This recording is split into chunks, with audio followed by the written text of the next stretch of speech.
All right, we do have 10 a.m. We will call the meeting in order and rise for the pledge. I pledge allegiance to the flag of the United States of America and to the republic for which it stands, one nation, under God, indivisible, with liberty and justice for all.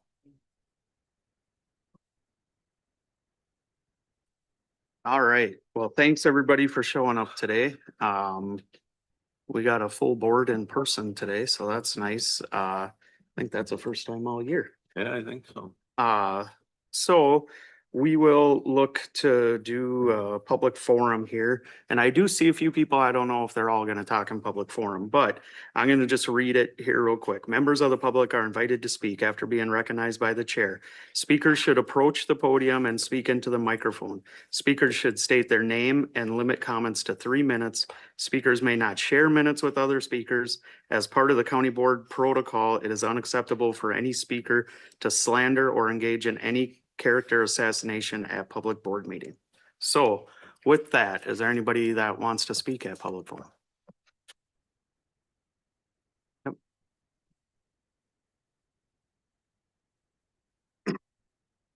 Yeah, John DeGray from Royalton Township. What I'm talking about today is your ordinance of the cannabis on 2.1.2. And it says all exhaust fans, and C says all exhaust fans to the outdoor must be located on rooftops. I went to the planning meeting and they're saying that greenhouses are exempt from it, but now I read the whole ordinance and I don't know where you possibly can get that. It says exempt from it, because greenhouses have to have exhaust fans. This doesn't say except for greenhouses or anything. Nothing else ever says anything about that. So what I want to know is why they're even running.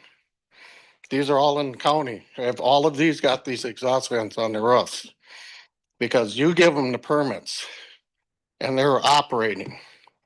And then there's one that they're trying to pass one that if there's an upstairs, if they can go outside in the rooftop, that's fine.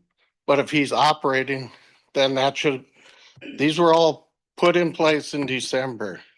The first permits weren't till July. So they had plenty of time to get these roof vents in. So I feel that these shouldn't be operating, and how they got authority to actually get their permits. And then also, well, I won't say that. According to the OCM, whoever signed these in Royalton Township says that he's following our zoning. Because you guys said that our zoning in Royalton, that he has to follow our zoning. He is not complying with all of our zoning. So in order to get the permit, someone had to sign off saying that he has followed all the zoning of all local governments. He doesn't have an interim use permit in our township, doesn't have a solar panel permits, has structures in the right of way or in the setbacks. And doesn't have an environmental impact statement filed with our township. So, thank you. Thank you. Thank you.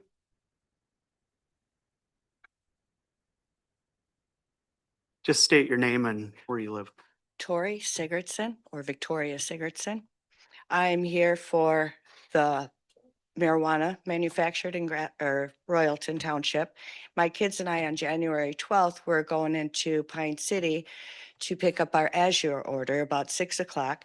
And my kids are just like grossed out. And I'm like, what's going on? They're like, you can't smell that? And I couldn't smell it because I have a cold. And then, okay. So then on the way back from picking up our order, same thing. Kids are gagging. Eli's gagging because they can smell it. And if my kids can smell it, how about the buses? I'm going to get a hold of Mike as well to see if he notices any smell, because if he notices a smell, then the kids on the bus are getting that smell. I've been in planning and zoning for Pokegama Township, and thank God for Gordy, because as soon as we found out what was going on in Royalton Township, we cut it off at the knees and said, this is not happening. They'd have to have a conditional use permit. They would not be allowed to not have blackout curtains. They would have to have a filtration system on their whole ordeal because we're here to protect the people. That's our job.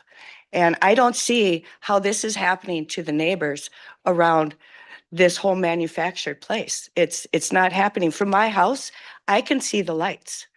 And it's like my husband and his friends, and he sent in a complaint. They thought a fire was going on, so they took off by the side-by-side to go see what was going on. And here it was the lights.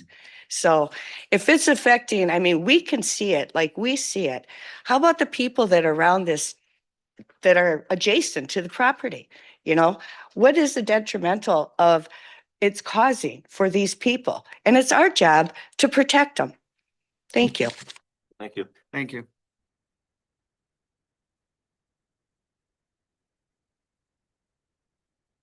Preston Sigurdsson, like same thing, the complaint is about the marijuana.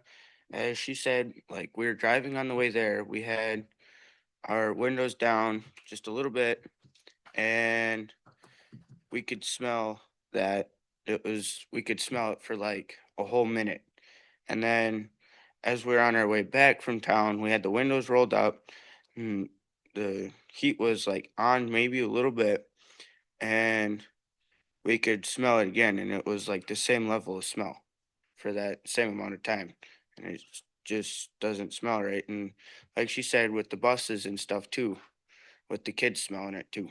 So, and I just thought like, what is it gonna be like doing to everyone around there and the animals and everything, like all the wildlife and stuff like that. Thank you. Can I have you repeat your first name? Preston Sigurdsson. Preston. Okay, thank you. Thank you.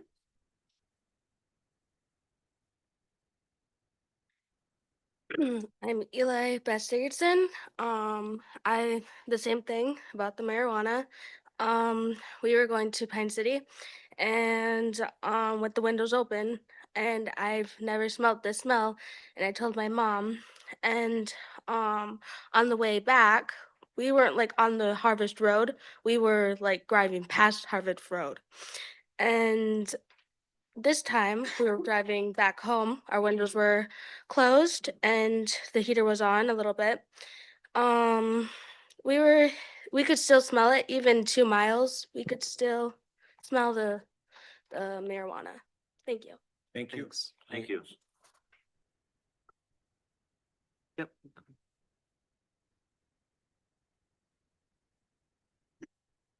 Denise Weiss, Royalton Township. Our property borders this place. You've heard me speak many, many, many times on it. So this time, instead of doing statistics like I usually do, kind of this Easter weekend kind of hit me different with the sermons and what all has gone on with Pete Hegseth and our military members, because we are a military family. In Luke 23, Herod, Pontius Pilate, they were the ones that decided to crucify Jesus, even though he knew it was wrong.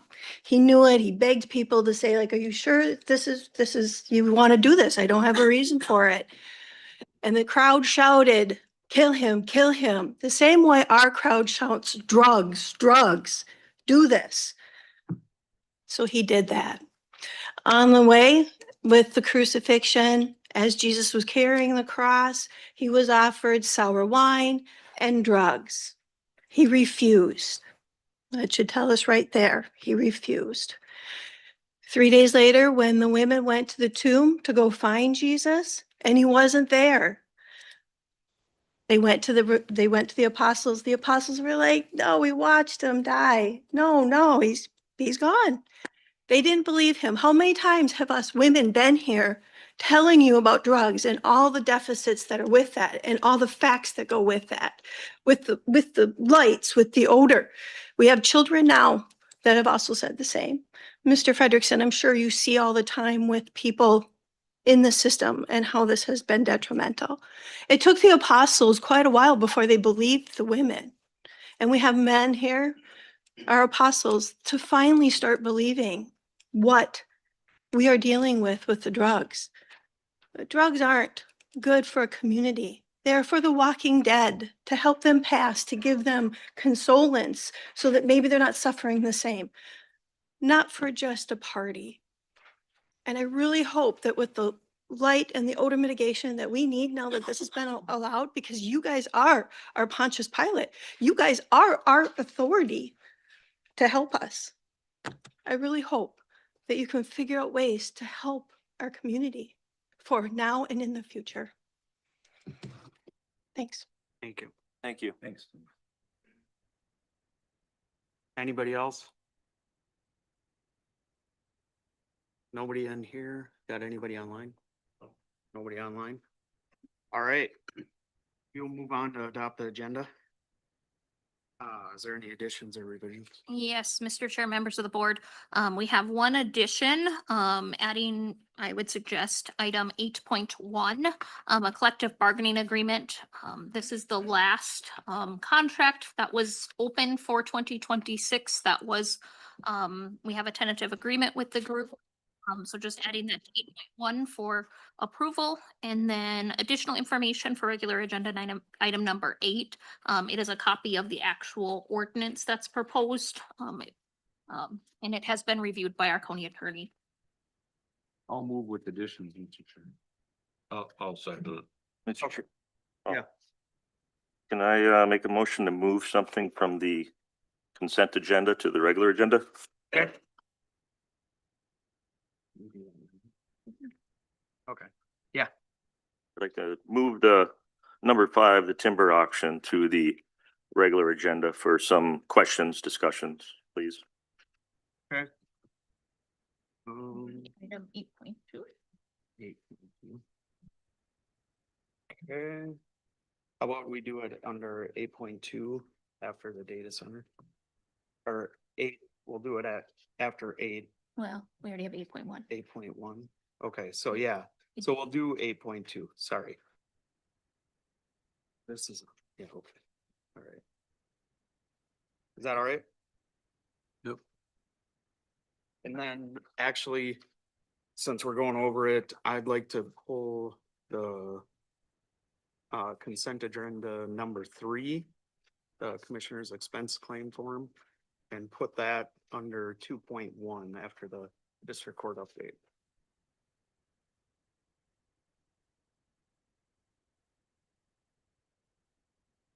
They got to modify there. Are you guys? I'll move, with, as amended. Okay, No, second that. all right. Okay, any other discussion? Hearing none, all in favor say aye. Aye. Opposed, same thing. Okay, approve the minutes of the March 17th, the regular county board meeting and summary for publication. I'll move that. All right, do we have a second? I'll second. Okay. Motion and a second. Is there any other discussion? Hearing none, all in favor say aye. Aye. Opposed, same thing. All right, acknowledge the minutes of boards, committees, and correspondence, Pine County Land Surveyor Monthly Report, March 2026. The 2026 Gopher State One Call Notice to Local Government Units. The Pine County Housing and Redevelopment Economic Development Authority Minutes, March 25th, 2026. And the Pine County Zoning Board Minutes, February 26th, 2026. 26. Move to approve. Okay, Second. all right, any discussion on them? Hearing none, all in favor say aye. Aye. Aye. Opposed, same thing. Consent agenda with the modifications. I'll move the consent. Okay, we have a second? Second. Got a second, any discussion on the consent agenda? Great. Hearing none, all in favor say aye. Aye. Opposed, same thing. Regular agenda, public hearing, lower potency hemp edible retail sales ordinance. Okay. Yeah, You're Mr. the- Yeah, or Chairman, members of the board, Kelly Schroeder, County Administrator. Back in November, you had adopted Pine County Ordinance 2025-40, regulating the retail sale of lower potency hemp edibles. State statute required those that get licensed by the OCM to then register with a local government. As this process has been happening, we have run into an issue that our ordinance requires that retailers be located greater than 1,000 feet from all youth-oriented facilities. And youth-oriented facilities are not limited to schools, playgrounds, places of worship, recreation, and parks. Like in our cannabis ordinance, for example, actual cannabis facilities or retail establishments are 1,000 feet from a school, 500 feet from a park. So really, the way that this currently reads, it's more restrictive than even our regular cannabis retail locations. Additionally, for alcohol and tobacco, those aren't requirements within there. And so as we looked at this, really a lot of our downtown businesses in our cities, it now becomes they are not able to sell it.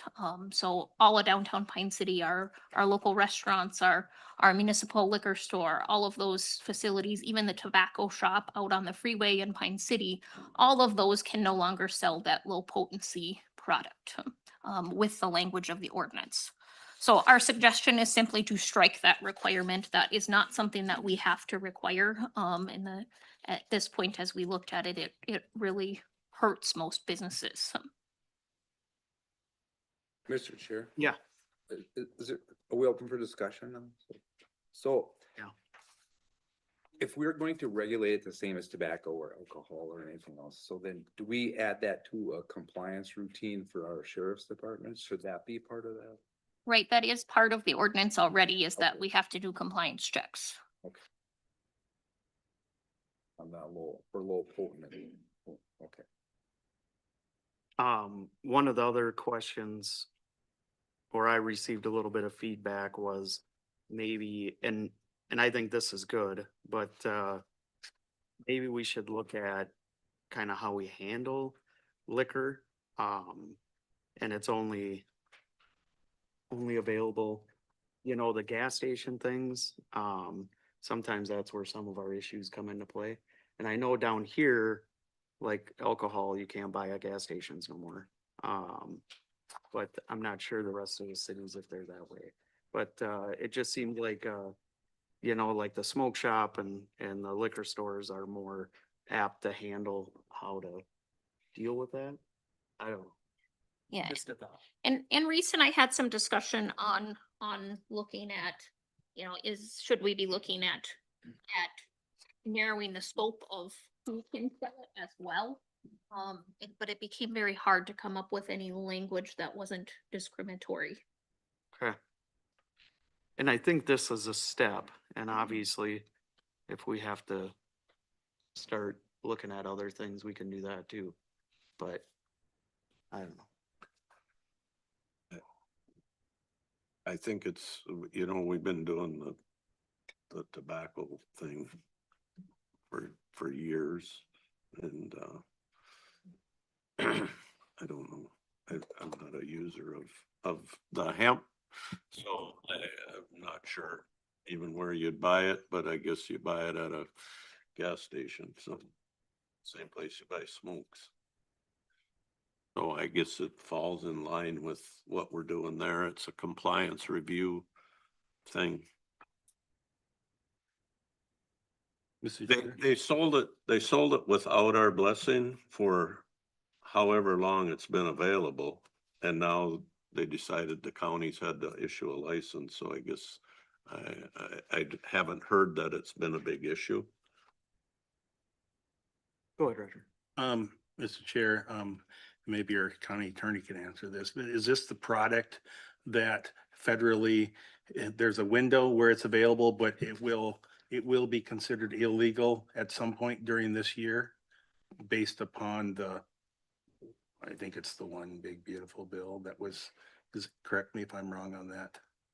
And Mr. Chair and Commissioner, that is correct. It was part of the omnibus bill, and they did outlaw it, but they put basically a moratorium or a pause on that until the end of the year.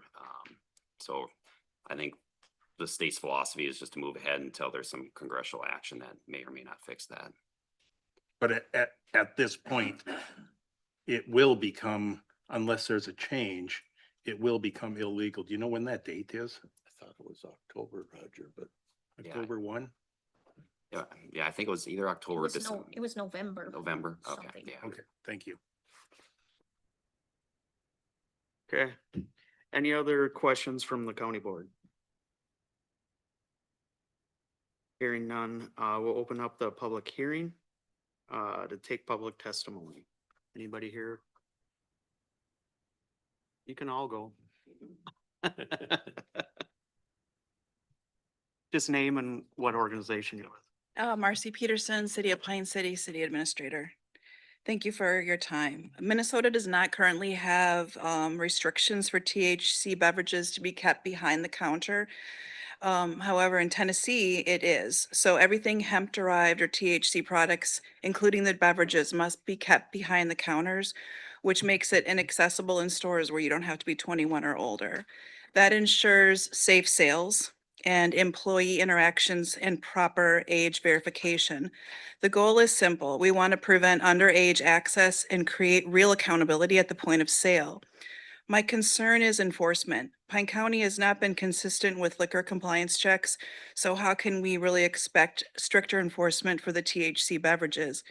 If we're already struggling to enforce age restricting sales, relying on compliance alone is not enough, but adding these safeguards of having the product behind the counter would really be a great way to ensure that IDs should be checked.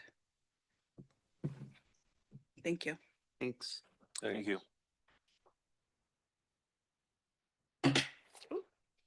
Victoria Sigurdsson.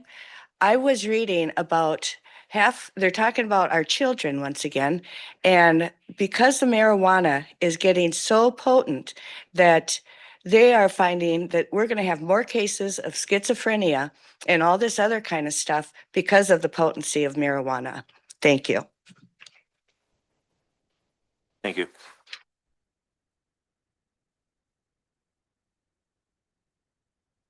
Lara Smetna, Voyager Bottle Shop, City of Pine City. Along with what Marcy said, I feel that there is a place for this because it is so restricted in Minnesota. What we're asking is people that already, or businesses that already sell restricted products like tobacco and alcohol, strictly, that's all they sell, already have things in place. You have to be 21 to buy cigarettes now. So if you go to the smoke shop, you should be 21 going into the smoke shop. If you come into the liquor store, you have to be 21 to make a purchase at the liquor store. So we have training and we understand the complexities of if we sell to somebody who's underage. And we're also personally liable for that if that happens.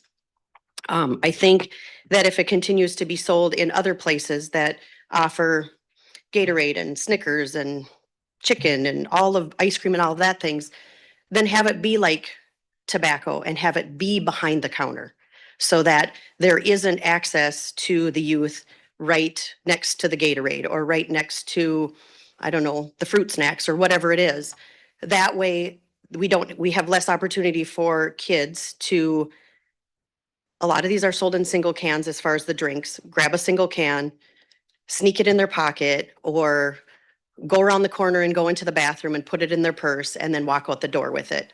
So if it's behind the counter, it has to be an interaction with the cashier who's at the counter. It is also something that you have to be 21 to sell it. So alcohol and tobacco, you can be 18 to sell to a 21-year-old. THC, you have to be 21 to sell to a 21-year-old.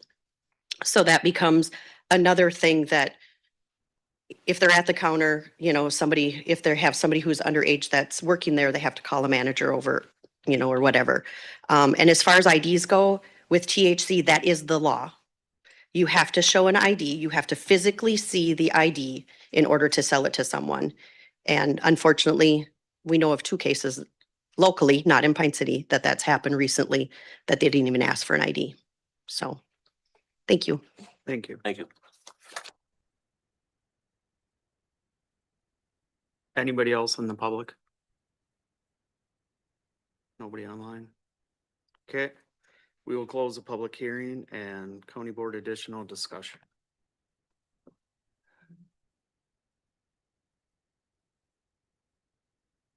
So a question I have is, so we're looking at just striking this language now.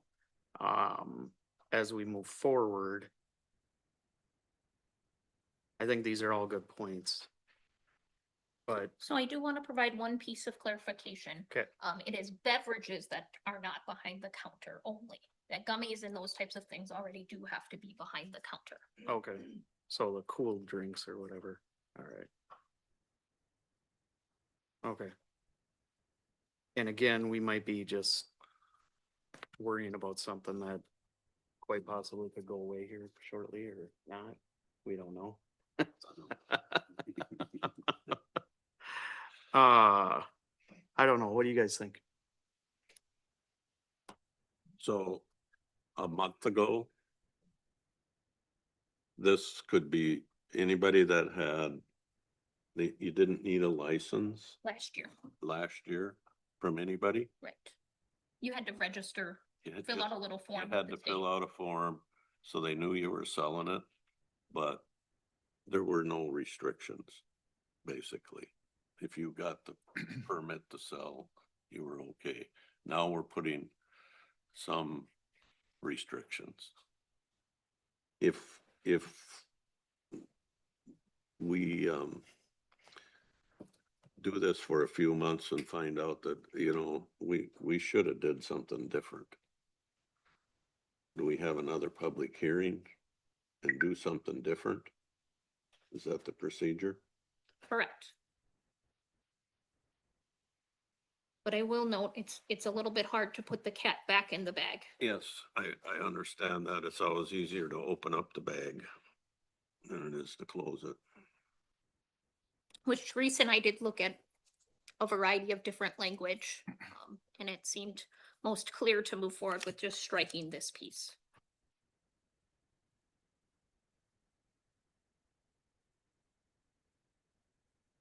Any other discussion? Yes. Question, so is a concern that it's too restrictive? And now we're gonna go to no restrictions? Is there? I mean, we voice these I hear concerns about it should be behind the counter, should be, none of that is addressed in this change. It's, we're gonna go back to, you know, you gotta be licensed, but you can still sell it anywhere in any place. It's just a matter of getting a license. Is that what's being proposed? Correct. And essentially, this is following the tobacco, Right. so. And Mr. Chair. So I don't have the whole ordinance, I just what's changing, but what is the level of THC and the low potency? And then, I mean, I know it's not. What's the impact and what's the, you know, how much do you have to, I'm not familiar with the low potency at all. Mr. Chair and Commissioner Ludwig. So low potency is 5 milligrams THC per serving. So a typical beverage is typically 5 or 2.5 to 10 milligrams. And then I think the state limit on possession is up to 800, but that's what we're talking about, the low potency. And then just to clarify, the low potency statute preceded the cannabis statute. So about a year before the state legalized the cannabis, low potency was actually put in to law. And so that's why we've had it actually longer in the state than we've had legal cannabis sales. So the state regulates the level at some point. Somebody's checking that on production. Yes, yep. So there's the level, and then also as Administrator Schroeder pointed out, state law says that edibles have to be behind the counter in a checked and locked facility or container or space. They made an exception for beverages. I don't know why. I assume maybe it's because of the size, but those were accepted out of state law. Okay, thank you. Mr. Chair, I understand the concern about about having stuff behind the counter. And I would support that. And if a place, doesn't have room to put it behind the counter, then I guess they would not be able to sell, containerized drink. If they think that's vitally important to their business, they'd have to make some arrangements to have that happen. I think it is easier to say after a year, well, that was maybe foolish on our part and you can put it back in the melt cooler. But it's hard to have it in there for an extended period of time and then say, oh, by the way, you can't sell that anymore. That'd be my recommendation, that we craft the language to, For everyone to have everything behind the counter? yes. Then the only thing I wonder about that is your tobacco places. And so if you go into a said smoke shop, are the low potency stuff behind the counter? Yes, they have to be. They are, even in them. Yeah. They are at the liquor store? Just the edibles, just the gummies are behind the counter. The drinks are next to the counter and in the cooler next to the counter. Okay. Okay. But we also don't sell chips or ice cream or any of those other things that would bring in someone else. Mm. Where the tobacco shop, they just sell the tobacco and the drinks as well. If you're at a restaurant, a waiter or waitress, somebody who's 21 actually has to bring it to the, bring it to the table. If you're at a C-store, grocery store, cigarettes are behind the counter. So, I mean, that would be the ask, that it would be those types of stores that sell other products that are available to the youth, that they would end up having to put their drinks behind the counter.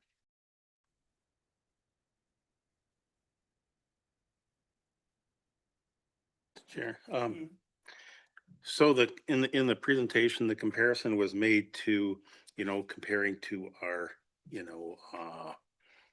hemp, cannabis ordinance.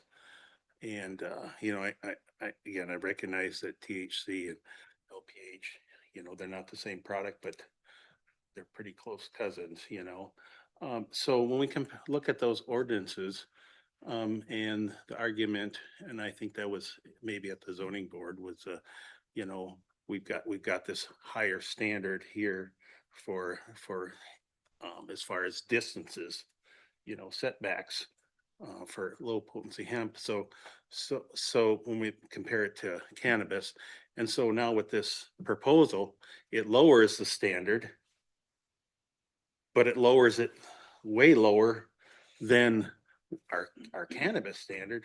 So what's going to happen next month? The cannabis people are going to be in here saying this isn't fair. This standard is we're way high, and so it's a race to the bottom. And I just don't see that that's something that we want to do. I mean, we set this standard because we wanted to protect, and grant you some of these things are, the cat's out of the bag already on some of these things, but maybe we're going to have to look at our cannabis ordinance and at some point raise that to the standard if we're seeing that there's or something there. But we have these setbacks from these schools and places where kids are at for a reason, and to just blanket throw it out, I think that is not what we should be doing. I'd suggest, and there's some new information talked about behind the counter and stuff like that.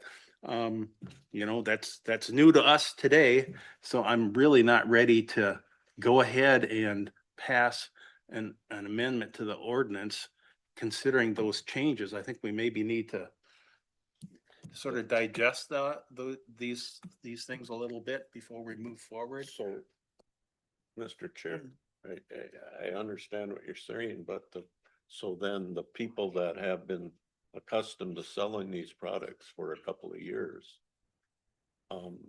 would have to cease and desist until we had another public hearing. That's, Sorry. would it be my question is, what, if we don't do this today, there's nobody in compliance, right? Well, I mean, there are some throughout the county, but all of our downtown businesses are taken out. I think part of the issue I see is the people that, I think I understand this correctly. If you have a restaurant that serves alcoholic beverages, you could order a THC infused drink, is that correct? And so that pretty much eliminates that product from your restaurant. And I don't think that's what I would have in mind. Mm-hmm. Mr. Chair, when did this ordinance go into effect? In November of 2025. So essentially, they have been, if somebody, it's not that we're putting somebody on the other side of the fence today by not doing this. They've already been, this has been in effect since November. Correct, but the state was rather slow at starting to issue their licenses, so that's why it's just now coming to light that this is a problem. So have these businesses been following our ordinance since November or not? As they have gotten licensed and they've applied for registration with us, that's when we look at our ordinance and go, oh no, this is a problem. Which is why this came about. So, And that's one piece that's a little frustrating. With a regular cannabis, the state does not issue their license until they have our approval. Where with the low potency stuff, the state issues the license and we're chasing them after the fact. so what if, well, yeah, I'm thinking more information the better, but I was just thinking, like Steve said, if we did do it behind the counter, would that be a huge impact, just looking at a business? If we did require it, it would be a huge impact. We sell way more than, I mean, we have way more variety than anybody else, but we Yeah. also. We have 21 from them. I know that our Quick Trip in town just has one cooler door, so could they fit a one cooler door behind their counter? Mhm. And that's where it does make sense, you know, the ones that are equipped to sell restricted products, maybe that ain't, but I don't know how you, does that look out bad? I don't know. Technically, anybody that sells a restricted product should be equipped to handle it, right? I mean, but What's concerning though is. You guys should come up to the mic. Sorry. I know we closed. So, what concerns me is these cans look just like Monster, Gatorade, you know, they look like that. So I did my own personal compliance check over the weekend at a store that you could get a Monster and a THC drink, single can, which is right by the bathroom, the last cooler on the end. So I had someone buy wasn't Monster, but it was like similar to an energy drink and a 1 can THC. There was no ID check. Then I went back another day to that same store and had someone buy a fountain drink, a Big Buddy, and a drink, and that was carded. The first one, no. When there was a energy drink along with the THC drink, there was no ID check. I was there. And then the second time when it was a fountain drink and a THC, there was an ID check. So this is why I get concerned, because it's accessible and kids are getting it.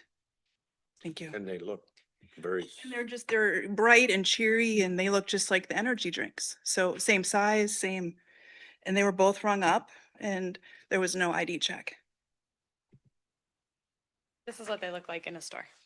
Can you tell the difference of what is what? I can't. In a gas station? In a gas station, you can't standardly see what is what. so in Tennessee, I've done a lot of research. In Tennessee, they actually made all of their stores, except if you were a 21 plus store, 21 plus did not require it. Any other store, gas station, grocery store, anything like that, it had to be behind a counter. I mean, that was implemented in the state of Tennessee. Minnesota is so new with a lot of this stuff. Cannabis has stricter regulations than low potency. Cannabis, you have to be 1,000 feet from a school, you have to be 500 feet from a park and all that. Low dose, there is no state law, there is no requirement, there is absolutely nothing. We're just asking that these not 21 plus stores put it behind their counter. So that you have to physically ask for it. I don't use this stuff, I have no idea, but I couldn't tell you what the difference is in this picture. And if we can't, as grown adults, how can a 16-year-old work at a gas station? How are they gonna know the difference? Or how are they gonna be able to go, there's an 18-year-old boy here that really, really wants this. And this 16-year-old sweet little girl is gonna sell it to him. Can you state your name? Tabitha Pickett, city planner for the city of Pine City. Thank you. Thanks, Roger.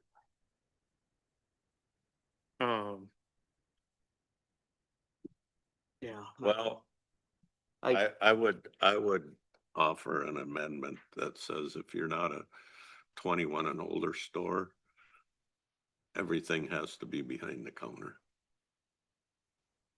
And if the room fills up with people that's a real problem for, I guess we'll have to figure that out. What do you guys think? Do you think there's any issue with that? And what justifies a 21? The liquor store. Liquor store, smoke shop. I was just looking.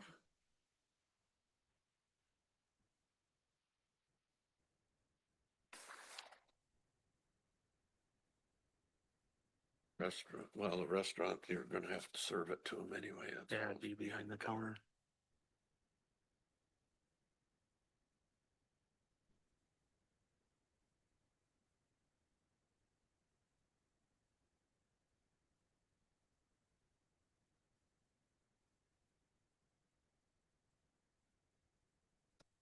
Do you want to say that? No, So Reese feels like if we are going to go change that language, we really should go back and do another public hearing. Because those businesses that would impact have not been notified. and had I an under, opportunity to comment. that makes sense. Do you, We So- just postpone it for 2 weeks. Do we have enough notice time? No, So it'd be a month from now.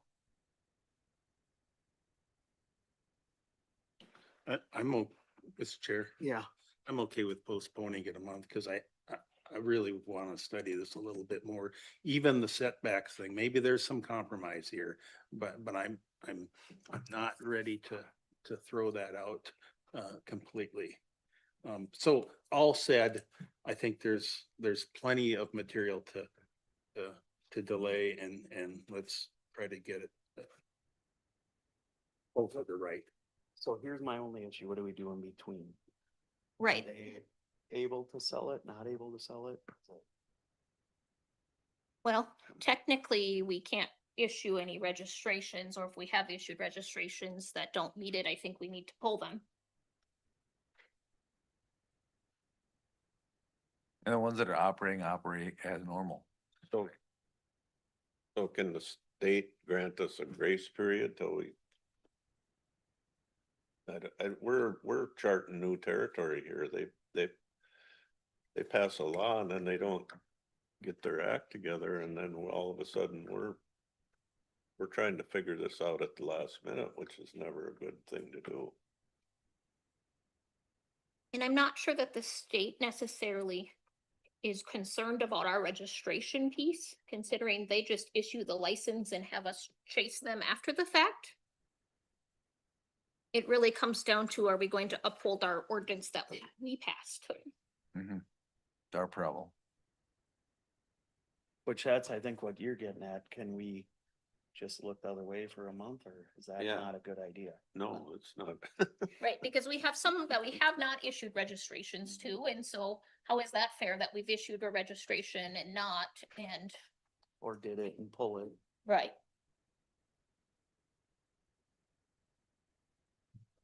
Got any advice for us, Reese? That's a, here, that's kind of a bad position to make a call on that because I'm assuming that there are current registries that are in compliance and then what prompted the request for this change was that there's some downtown businesses, maybe even a city-owned one that it would be prohibited from selling it because they are within those setbacks.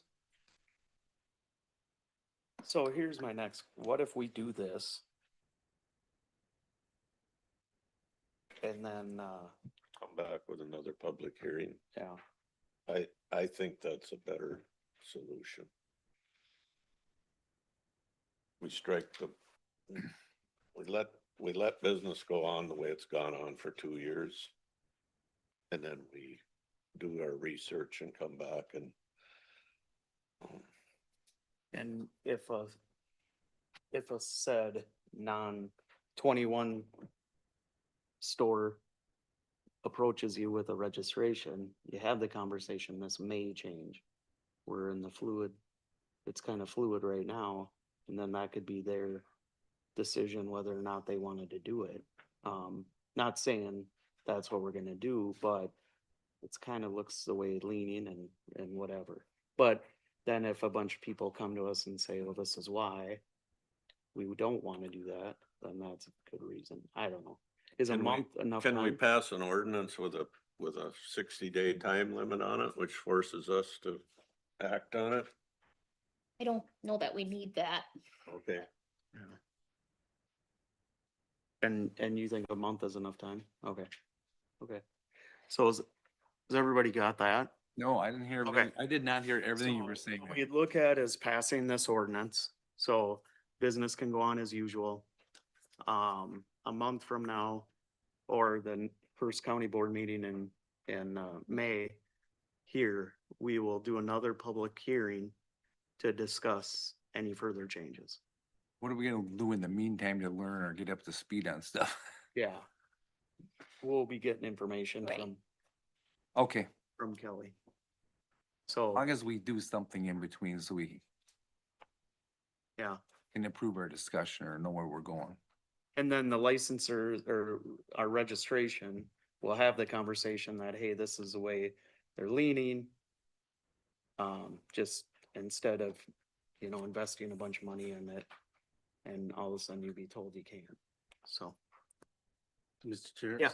So which was the issue? Was it too many feet? I mean, if it went back to 500, is it 0? Or is it 10 feet? Well, for our downtown businesses, it becomes 0. Is it a park? Right, Or is it, it's a park, it's the park is the issue? right? Yeah. Yeah, otherwise, there is a couple restaurants that are within right, that, 50 feet. yeah. Or butt up too. Yeah, the distance thing is, It's still gotta walk through the it's really door. the restaurant. We're talking about inside. Which I think it's pretty clear that the distance don't really affect it. It's what you do once you get to the place. How you get it is, don't matter if it's, well, it would matter if you had to go to Bruin to get it, but, cause then a person couldn't walk there. But, Well, I know we're opening a can, Mr. Chair, Yeah. we're opening a can of worms, but then what about our cannabis ordinance? We talk about setbacks and stuff like that. Is that immaterial that we should be talking about behind the counter? So I mean, I'm talking about the consistency between these ordinances. And cannabis is a very different beast with how those retails have to be set up. True cannabis, but consistency back to tobacco, there's not footages in tobacco. right. We're really talking about the Yeah, there's little things in statute. transaction, Oh, but Okay. right? Mr. Chair, we're really just discussing the transaction is the problem, not And, and the public hearing here today is what we have on the floor.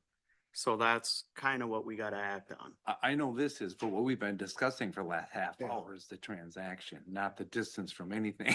Yep, yep. And I think that's where it comes into play, especially in a city.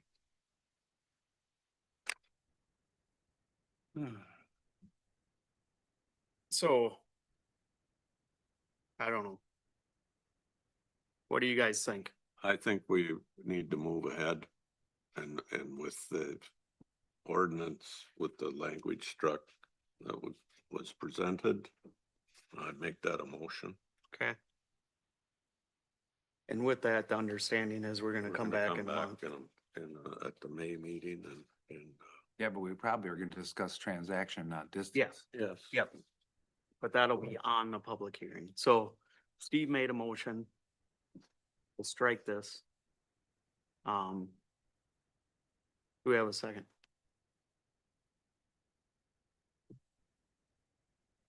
Does anybody want to second Steve's motion? I'll say, Okay. Is there any other discussion? I just want to be clear that, yeah, we're gonna come back and have some more information about that, so. Can I make a comment? Yeah, quick one. If you do that, the problem is you can't come back to it if they're registering businesses now. So if you pass it like this with no zone, without that, them businesses are gonna come and get their state license to do it. And then you can't come back and do any setbacks if you pass it this way.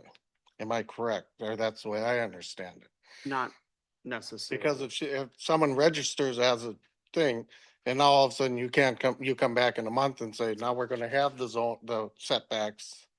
Well, they're already registered, so Mhm. you're kind of making it tough on all the businesses.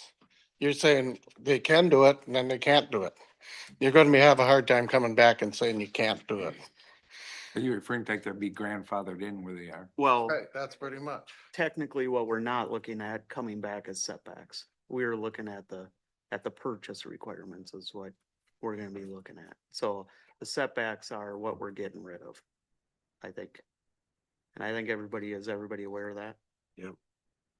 And what we're gonna come back with is the purchasing, how it's purchased or how it's stored, I guess.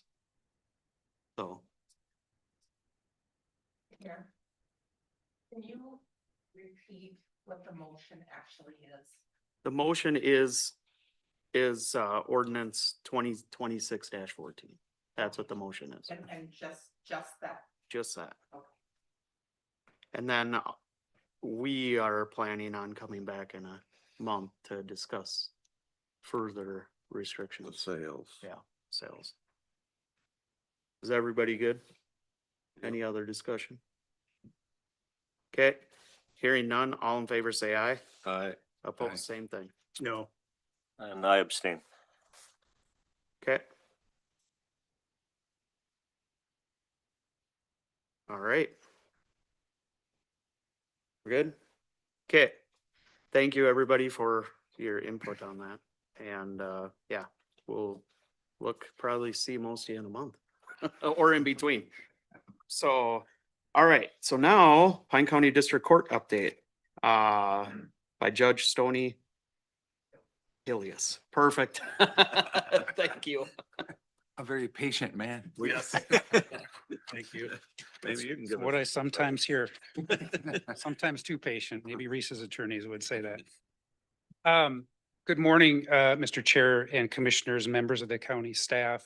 I want to start by, I didn't know exactly what you were expecting this morning, and so I prepared some remarks. Of course, if you have questions, I'm certainly happy to attempt to answer those moving forward.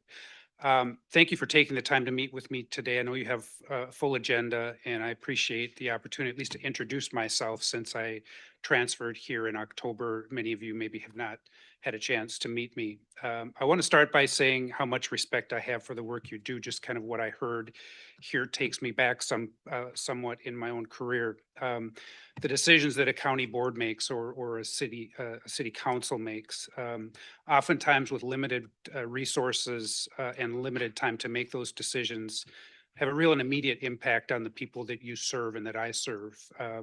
And when it comes to public service, this is where the rubber hits the road. This is where it impacts people the most. That doesn't always happen at the state capitol. It doesn't always happen in Washington.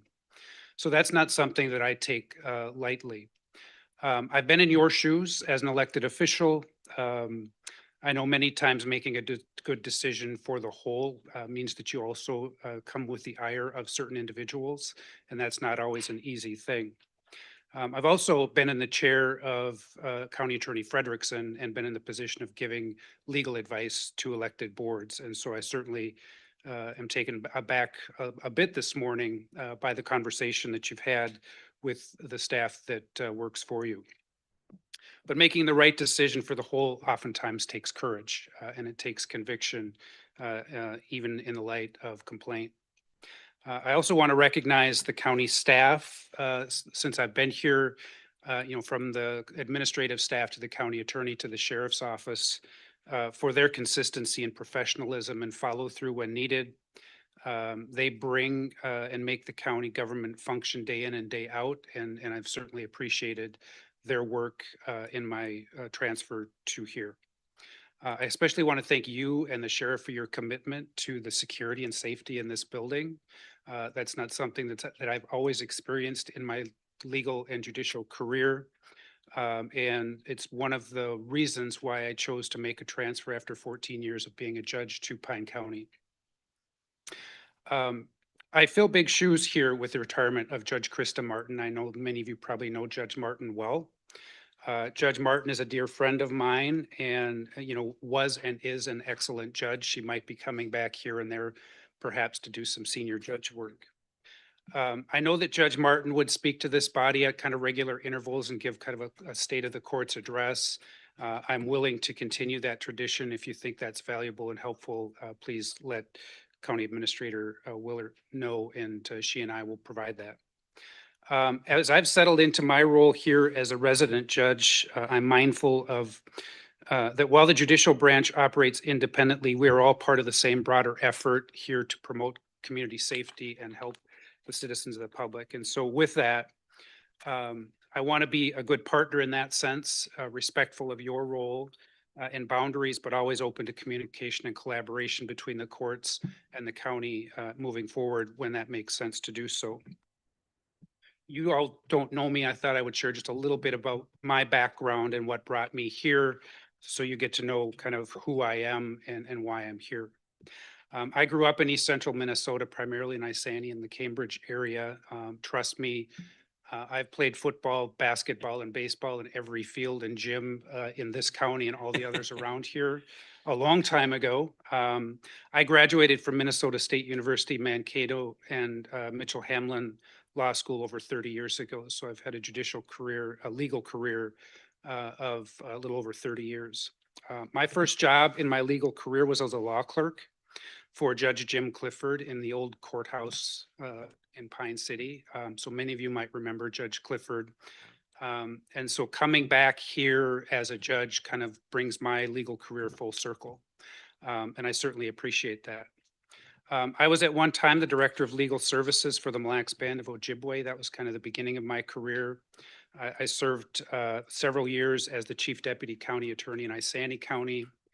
During that time, I was a city council person in the city of Cambridge. I served there for a short period of time at the request of the mayor and one of the council members as city administrator, doing some legal work for the city of Cambridge as well during that time.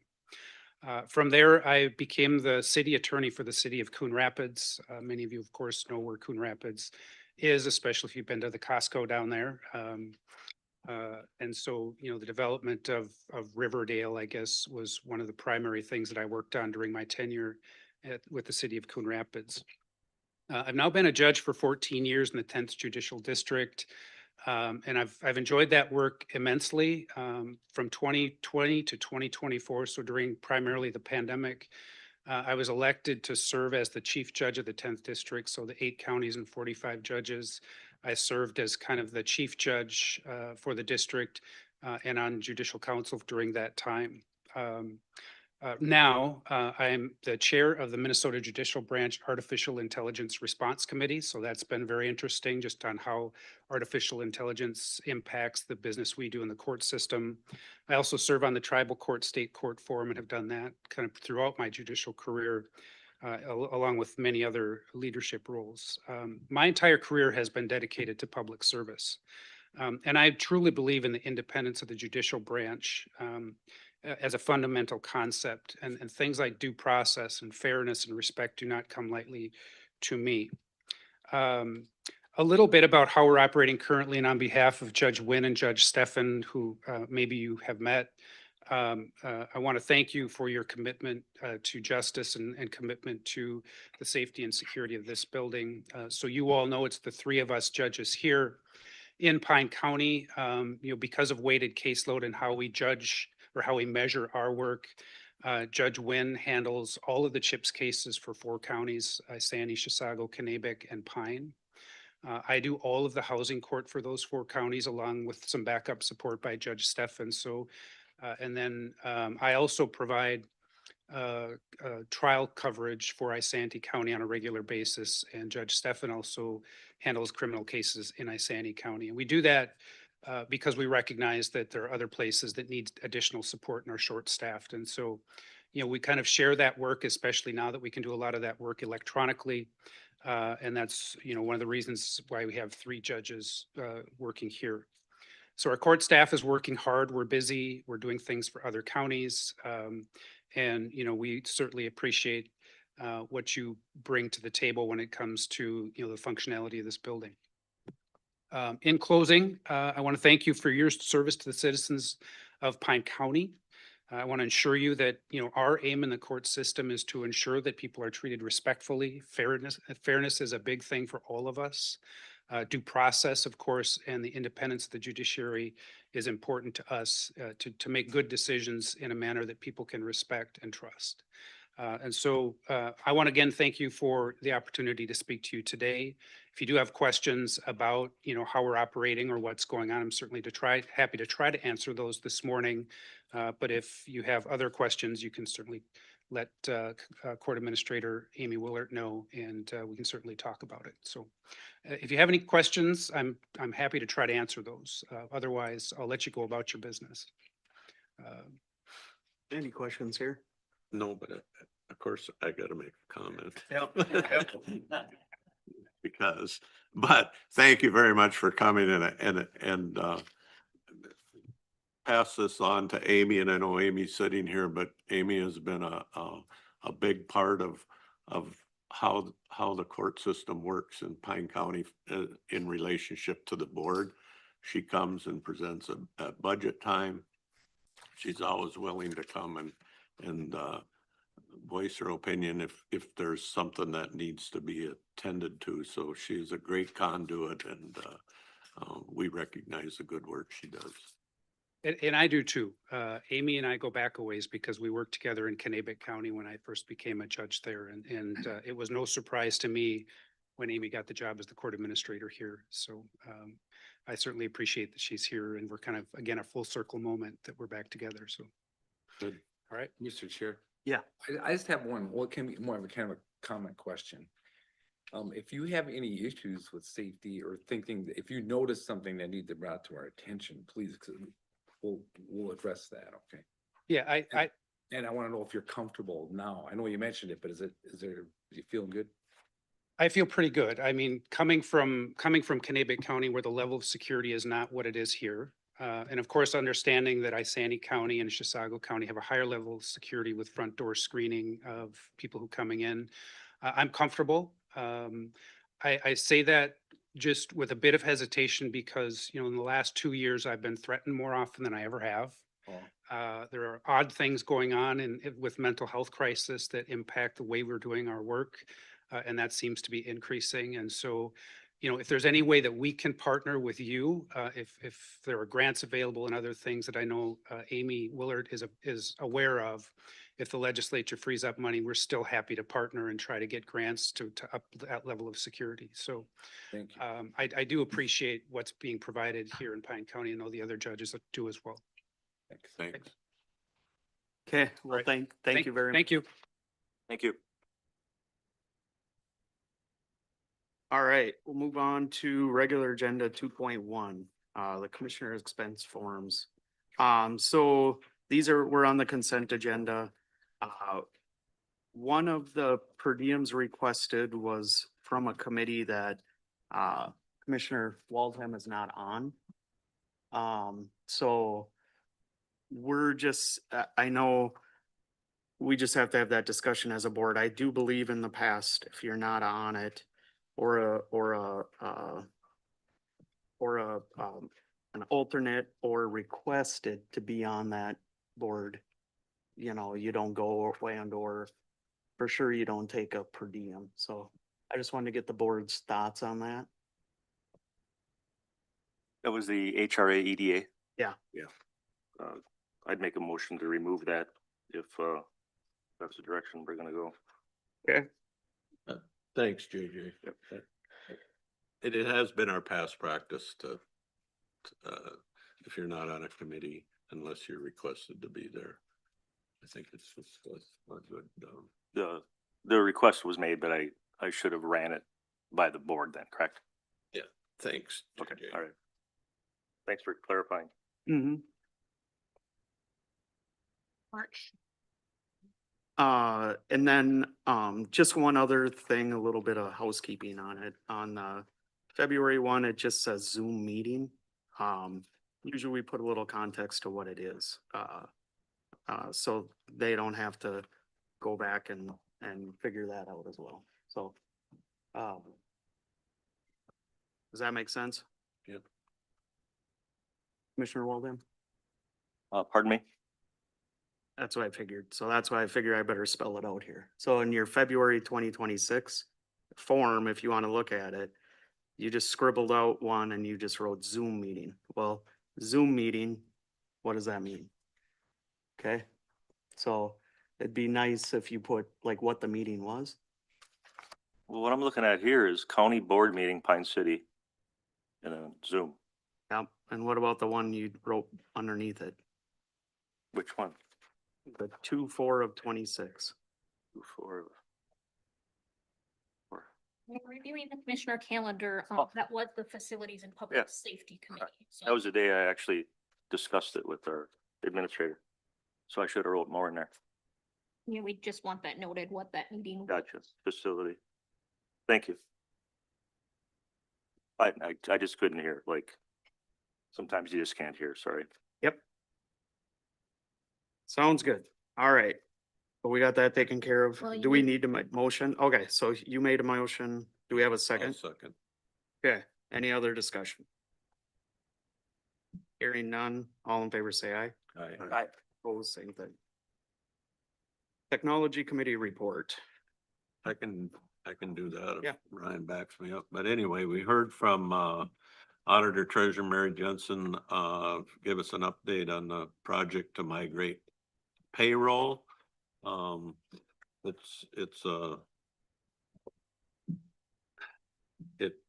It turns out everything is always harder than sometimes we wished it would be, but you have to get payroll 100% right. And so there's been some issues with the vendor saying, yes, we'll get that to you, and then they don't. And then there's another issue and the vendor says, I'll get that to you next Tuesday. And it's 2 Tuesdays and it doesn't happen. So I think if I heard right, you got a new account rep and hopefully things are going better. And so we just backed up the go live date to Q3. You wanna give the You gotta board come an up here. update?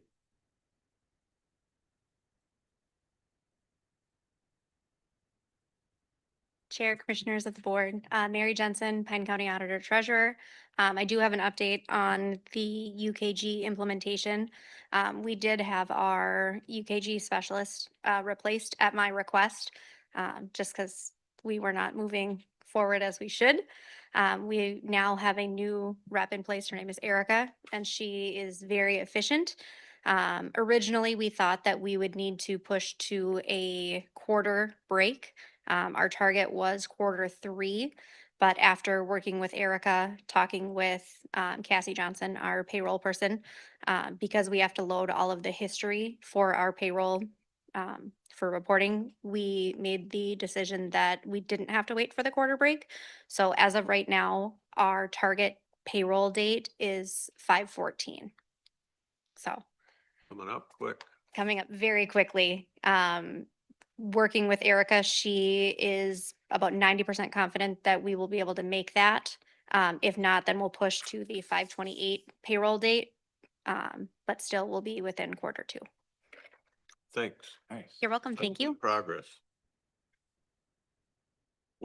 We also heard from Ryan on just overall procurement of technology items. They have gone up astronomically in the last, and any of us that have bought any electronics probably understand that, but memory has shot way up. We use a lot of memory in our servers, everything, our new computers. We have a rotation system, so we're not having to buy half the county at once. We got them broken into 4 units, and so every 4 years, there's a replacement schedule, and that has done us well, but those costs are not going down. They're not staying even, they're going up. Just, he was giving us a heads up that he'll get it figured out. We'll help him get it figured out, but he's been doing marvelous things, keeping his budget in check, but it's gonna be a tough road forward. Okay. And we do need no board action. Okay. All right, Facilities Committee. For facility? Yeah, we grab it here.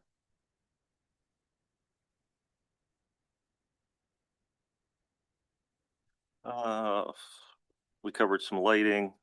We talked a little bit about the, since it's under the amount, we don't have to go out for bids. We got the unapproved minutes here. We could go over those if anybody wishes. What else we talked about? We talked about 73 to 80 employees are still at home. So we talked a little bit about the space, utilizing space. We talked about the work that's going to be done at the North Pine Government Center to move some employees from one building to another. There's also a bid on that to rework the doorway, the entry system there. Anything else, Matt, do you think? You ran it a little bit before I got there. I think the minutes explain it, but the lighting issue is not that important. They walked through there, it wasn't even called out because their lights there's plenty of light where they are, so they're gonna just wait until that becomes an issue and we'll deal with it. It's because it's a change fixtures to all to LED when they get there, but that's not a problem for them operating the jail. And then the work up at the sheriff's office is just redoing the entry to make it a secure door, so that it's always, when you have those key card thing issues and stuff like that, it always runs the price up a little bit. So then there was I just had a question. We were talked a little bit about the disarming the fire alarm system in the facility and the use of using a fire watch under statute or law. If you disarm a fire alarm system, you have to have a fire watch. So we discussed that and the importance of it.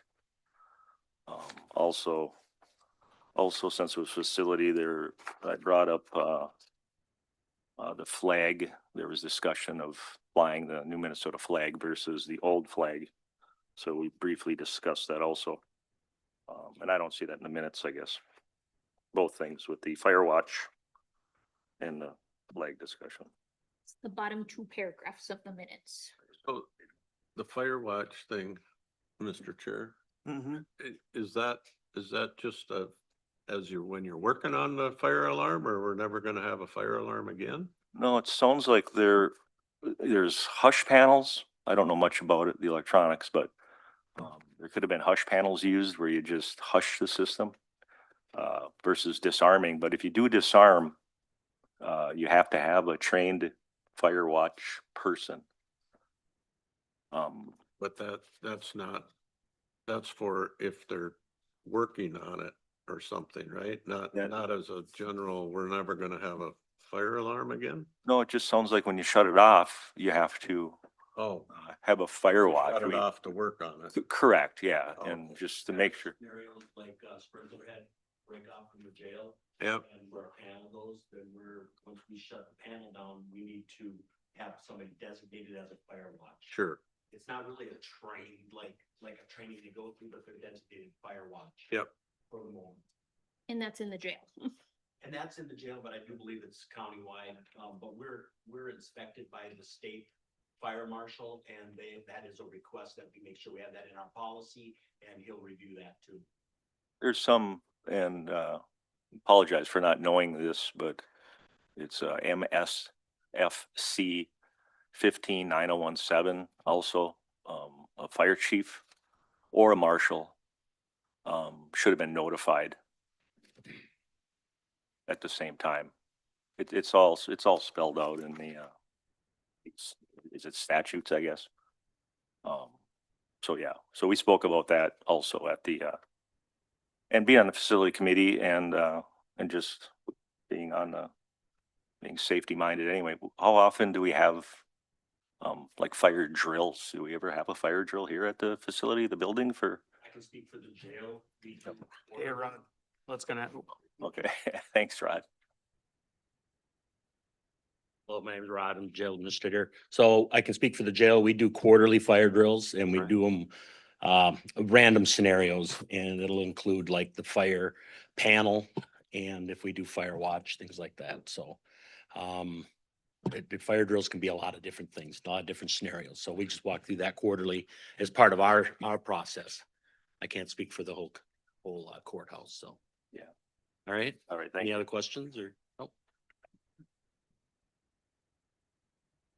So that's all I got. Okay.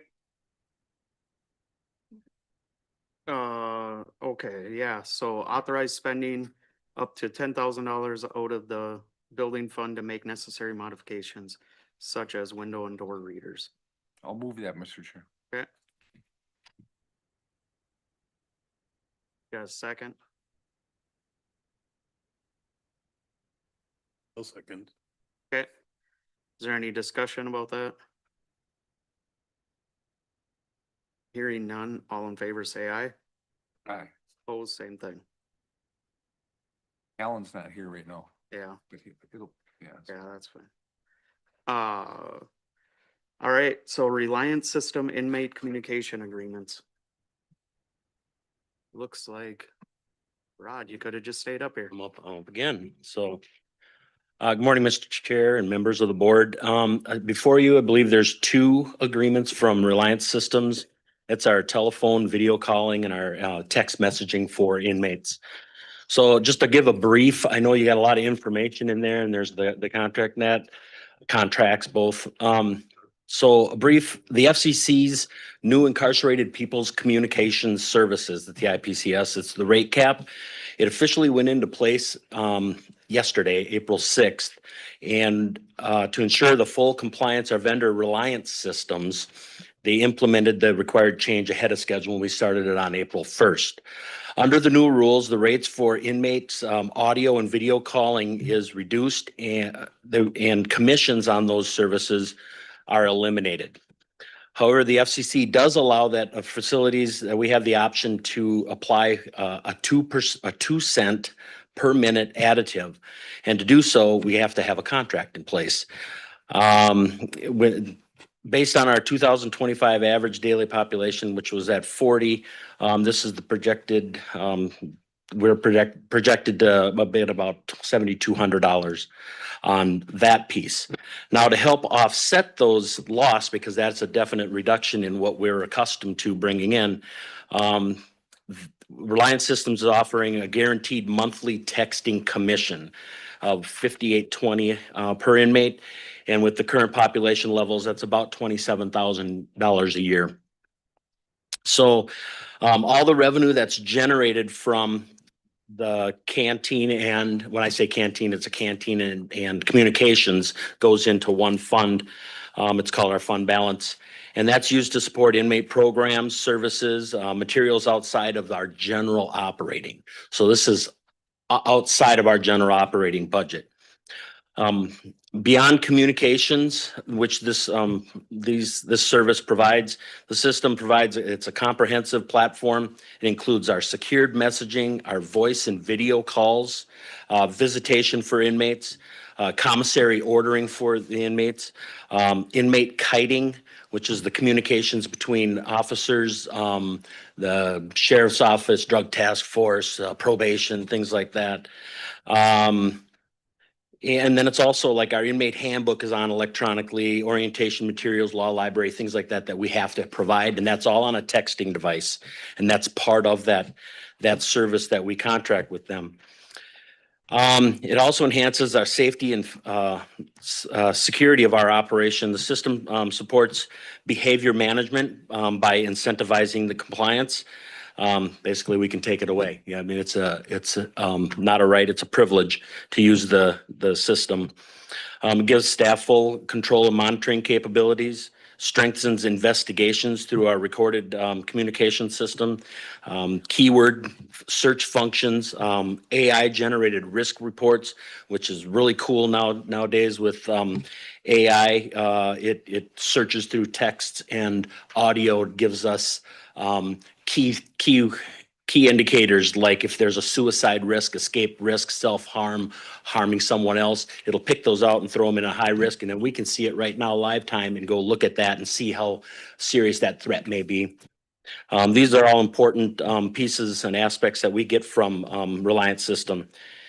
So in summary, while the FCC changes reduce some of the traditional revenue streams that we're used to, through texting, that we continue to provide meaningful financial support for the jail programming, while we also improve the operational efficiencies of our facility and security. Any questions on, I know that was a lot, I just kind of threw it in there, and you have a lot of information in front of you, but if you got questions. I understand all of it. How Okay. Text, what device is used to text? It's basically an iPod is what it is. And it's in a secure device. They say it's guaranteed. So if it gets thrown or anything like that and broken, now nothing's foolproof. We've had some break, but then Reliance monitors that through. If it's a broken system, they pay $200 to have that privilege back, or they don't get the privilege. So do they provide the iPad? And they provide it, no cost to us. And you had said about 27,000 worth of revenue. Right, and that's really going to be, it's a guesstimate from them based on usage. What we're trying to do too is we're capturing that 2 cents a minute that we did not do before, because we had commissions. So the commissions are going to go away. We're going to get to be able to charge that 2 cents a minute, and that will offset some of that reduction. So we're guessing right now about how many dollars will go into that fund balance, but right now our fund balance is sitting very healthy, and we don't have a lot earmarked for that. So if we have money going in, we can use that money to spend. If we don't have, we don't spend, and it doesn't offset the budget whatsoever. Do you think it'll be About even is what, We're hoping it'll be about even. I'm anticipating a little down, you know, as you know, our ADP is a little on the downside right now too. I think we were at 31 this morning, so okay, that'll affect things. okay, Any other questions? all right, we do need a motion. Thank you. Thank you. I'll move the motion. Okay, do we have a second? You move them both or separate? I think it's just one, ain't it? No, it's two contracts. Is it two One contracts? for Oh, voices. yes. One contract. Were you, The both? yeah, we can, I'll move them both. okay, Well, I'll second both. okay, any other discussion? All right, hearing none, all in favor say aye. Aye. Opposed, same thing. All right, number 6, 2025 Emergency Operations Plan Update. Denise. Good morning, Mr. Chair, members of the board. Denise Anderson with Pine County Sheriff's Office and Emergency Management. We're here today for the review and approval of the County Emergency Operations Plan. This is a review process that you'll see every 4 years in a normal cycle, not COVID. It's already been through Homeland Security, and this is the next step in the planning cycle. So I'm here for the plan review and any questions you guys have. All right, Looks like it's pretty in-depth. Yeah, a little bit. anybody got any questions? I glanced through it and memory from the last one doesn't seem to be tremendously different. Not really. I see pipeline leak explosion as a low risk. Do you think that'll move up? Honestly, honestly, no. But I will sure to keep you on that list. Yeah, no, I just said it came up right away. Okay, so we need okay, so Ludwig, you made a motion? I'll move the approval, yes. Okay. We got a second? I'll second. Okay. Any other discussion? I do, Mr. Chair. Yeah. With the, what the chairman said about the pipeline, was there, just anything that jumped out at you or anything that could have been done different or everything went as, I can't say as expected because As everything. expected. Our response was phenomenal. Yeah. Including all of our responders, and Sheriff can probably attest to that as well. And I probably don't think it could have went better. Okay, yeah, and I heard the, city of Willow River did really well with, hosting the event, I guess. And, They've had a few fair share yeah. events in their Yeah, neighborhood. they did a great job. And then, pipeline safety, you remember that everything was great with them. They were a good response time with. Definitely, Okay. definitely. Great. And their longevity and to finish out the event was, like I said, excellent, phenomenal. Great, thank you. Okay, any other discussion? Hearing none, all in favor say aye. Aye. Opposed, same thing. Okay, thank you. Thank you. We'll move on to 2025 Juvenile Placement Report. Terry, you don't have no poll. You can't get towards the front of these meetings or what? Apparently not. Okay. Good morning, Mr. Chair, members of the board. Yeah. I have 33 years of experience. I don't know how I've worked 3 years longer than Judge Helios, but just having so much fun doing this. But here's our annual juvenile placement report. Hopefully you'll think like I do when I'm done, is it's been a pretty good year in terms of our work with juveniles. And the upper left as an introduction, just kind of talks about what goes into play when we're thinking about placing a child, all those different factors. And we use a risk assessment instrument, which is a normed instrument, and it's done by the probation officer at the first appearance, along with the county attorney's office, and based on those factors, make a decision whether or not a kid needs to be detained or he can be released. Over to the right, our reduction strategies are numerous, some that I'm really proud of. We continue to be co-located in schools. We have a juvenile agent that works at least one day a week in the Hinckley School District and one in East Central, and then the other two school districts as needed. But to have a probation officer during the day there and do their work with kids is really good. Couple that I'm really proud of is our work with our equine assisted learning and therapy program over at Changing Gates. We've actually written that into our grant. So our restorative practices grant that we have, 18-month grant as of now, to be able to send juveniles over there to work with the horses, and it has just been a game changer for us. And if you've never, if you think, Terry, that's hokey, I don't believe that, what can a horse do? Let me know. I'd love to get you over there because it's some of the best work I think that I get to witness is watching the work with kids and horses. So our budget on the bottom, we had budgeted 384,000 and some change this last year, and spent 206,000. So we were under budget by over $174,000. Budget busters, we consider any juvenile that over $20,000 has been spent on as a budget buster.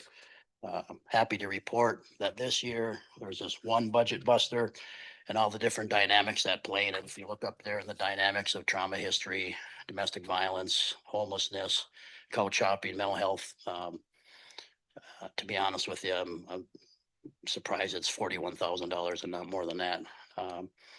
But this was the lowest it's ever been. If you on the bottom of there, the comparison over the years, if you look in, 2011, 12, somewhere in there, it's over 12 budget busters. Obviously a ton of money, and then 6 in about 2023. So 2011 over $500,000, and the 41,000 this year. So a lot of work has been done on that, and I'll talk more about my staff here shortly. Annual placements. Total placements this last year, 61, 43 different non-duplicated juveniles. Very proud of our average day of juveniles, only 13 days on average that a kid has been placed. It's decreased for the second year in a row. It's the lowest it's been since we started tracking the data. It's an indicator of short-term interventions versus long-term placements. And then sometimes luck is on our side too. We didn't have any serious person offenses this last year that would result usually in longer terms down at the juvenile center. Some of our top placements used are listed there, mostly East Central Regional Juvenile Center or one of their 3 programs, sometimes Village Ranch. And a year ago, Boys Town, Nebraska was licensed by the Minnesota Department of Corrections and is an option for us if it fits. Placement types. Again, mostly what we do is DOC secure in the green. If you look at non-secure and shelter placements, tells you the number of days that we use this last year. One thing that's important to note is that campus down at Anoka that we contract for really has 100 beds campus wide. So even though there's 19 counties now that contract with them, if a kid, if somehow they're overbooked and you can't get a kid into secure detention, they'll move them over to one of their other programs and then shift kids around. No other place in the state has that luxury of being able to move kids around 100 different beds. So another good factor for why we continue to have a bed down there. Again, expenditures this last year, 206,000 overall placement. The juvenile center just talked about what are the benefits to it. It's up in that upper box. There's limited resources. Again, when for many years it was 9, 10 counties that contracted down there. Now there's 19. There is no other place in the state. I like to say that every year, because if you didn't have a bed down there and you couldn't get a kid placed, then you're gonna have a sheriff's department with a lot of overtime because their deputies are gonna be driving kids all around the state in the middle of the night to try to get them placed. So, yeah, and and so, but now 19 members in there. It talks about our reserves that we have there. It's a really positive relationship that we have with that juvenile center. This coming year, or this year, is now $400 a day for member counties, $485 a day for non-member counties. This last year, we were underutilized by 52 days. The way they do their billing now, they changed that a couple of years ago. Every month we get a bill You know, right now, $400 a day times 365 days, and then they divide that by 12 and then send us a bill. And at the end of the year, if you're under budget, that's just the way it is. Nothing else happens before. You'd get a balloon bill at the end of the year, and always made auditors happy that you had to send this bill for about $60,000 down to the juvenile center. So it's a much better way of doing things down there now. Here's a kind of historical of the day since 1998. Again, down to 313, well below the 473 days per year average. And again, most of them for secure detention and youth awaiting other placement. And then sometimes we have some substance abuse kids that need that type of programming down there. One of the things that we continue to do here, which is really good for us, is the use of juvenile electronic monitoring. We have a budget for that, a line item for that. This last year, we had 16 kids on the monitor for 696 days total. That cost $9,463. If those kids would have been placed, it would have been $195,000. So since this was implemented in 2003, it saved the county over $2.2 million by having a kid on electronic monitoring. Not every kid we can put on the monitor for obvious reasons, but in most cases we can. Just some anecdotal stuff for now, but you know, I think most of you know, in our restorative justice work, I handle most of the delinquents, and then along with our new RJ coordinator, and then now Devin from my office put his master's degree to work and came up with and dreamed big, and it's really paying off. This truancy intervention work that he's done has been replicated by other counties in the state. A lot of work that he's done with Sydney Silko from Reese's office, as well as Judge Wynn. But he started out creating this youth early truancy intervention program, the YETI program, which is just an education program for kids and parents, saying, hey, if you don't go to school, these are the things that are going to happen. 231 referrals as of March 15th of this year, and the attendance rate of 84%. So what we're finding out is still everybody doesn't go, which is, you know, we kind of expected that.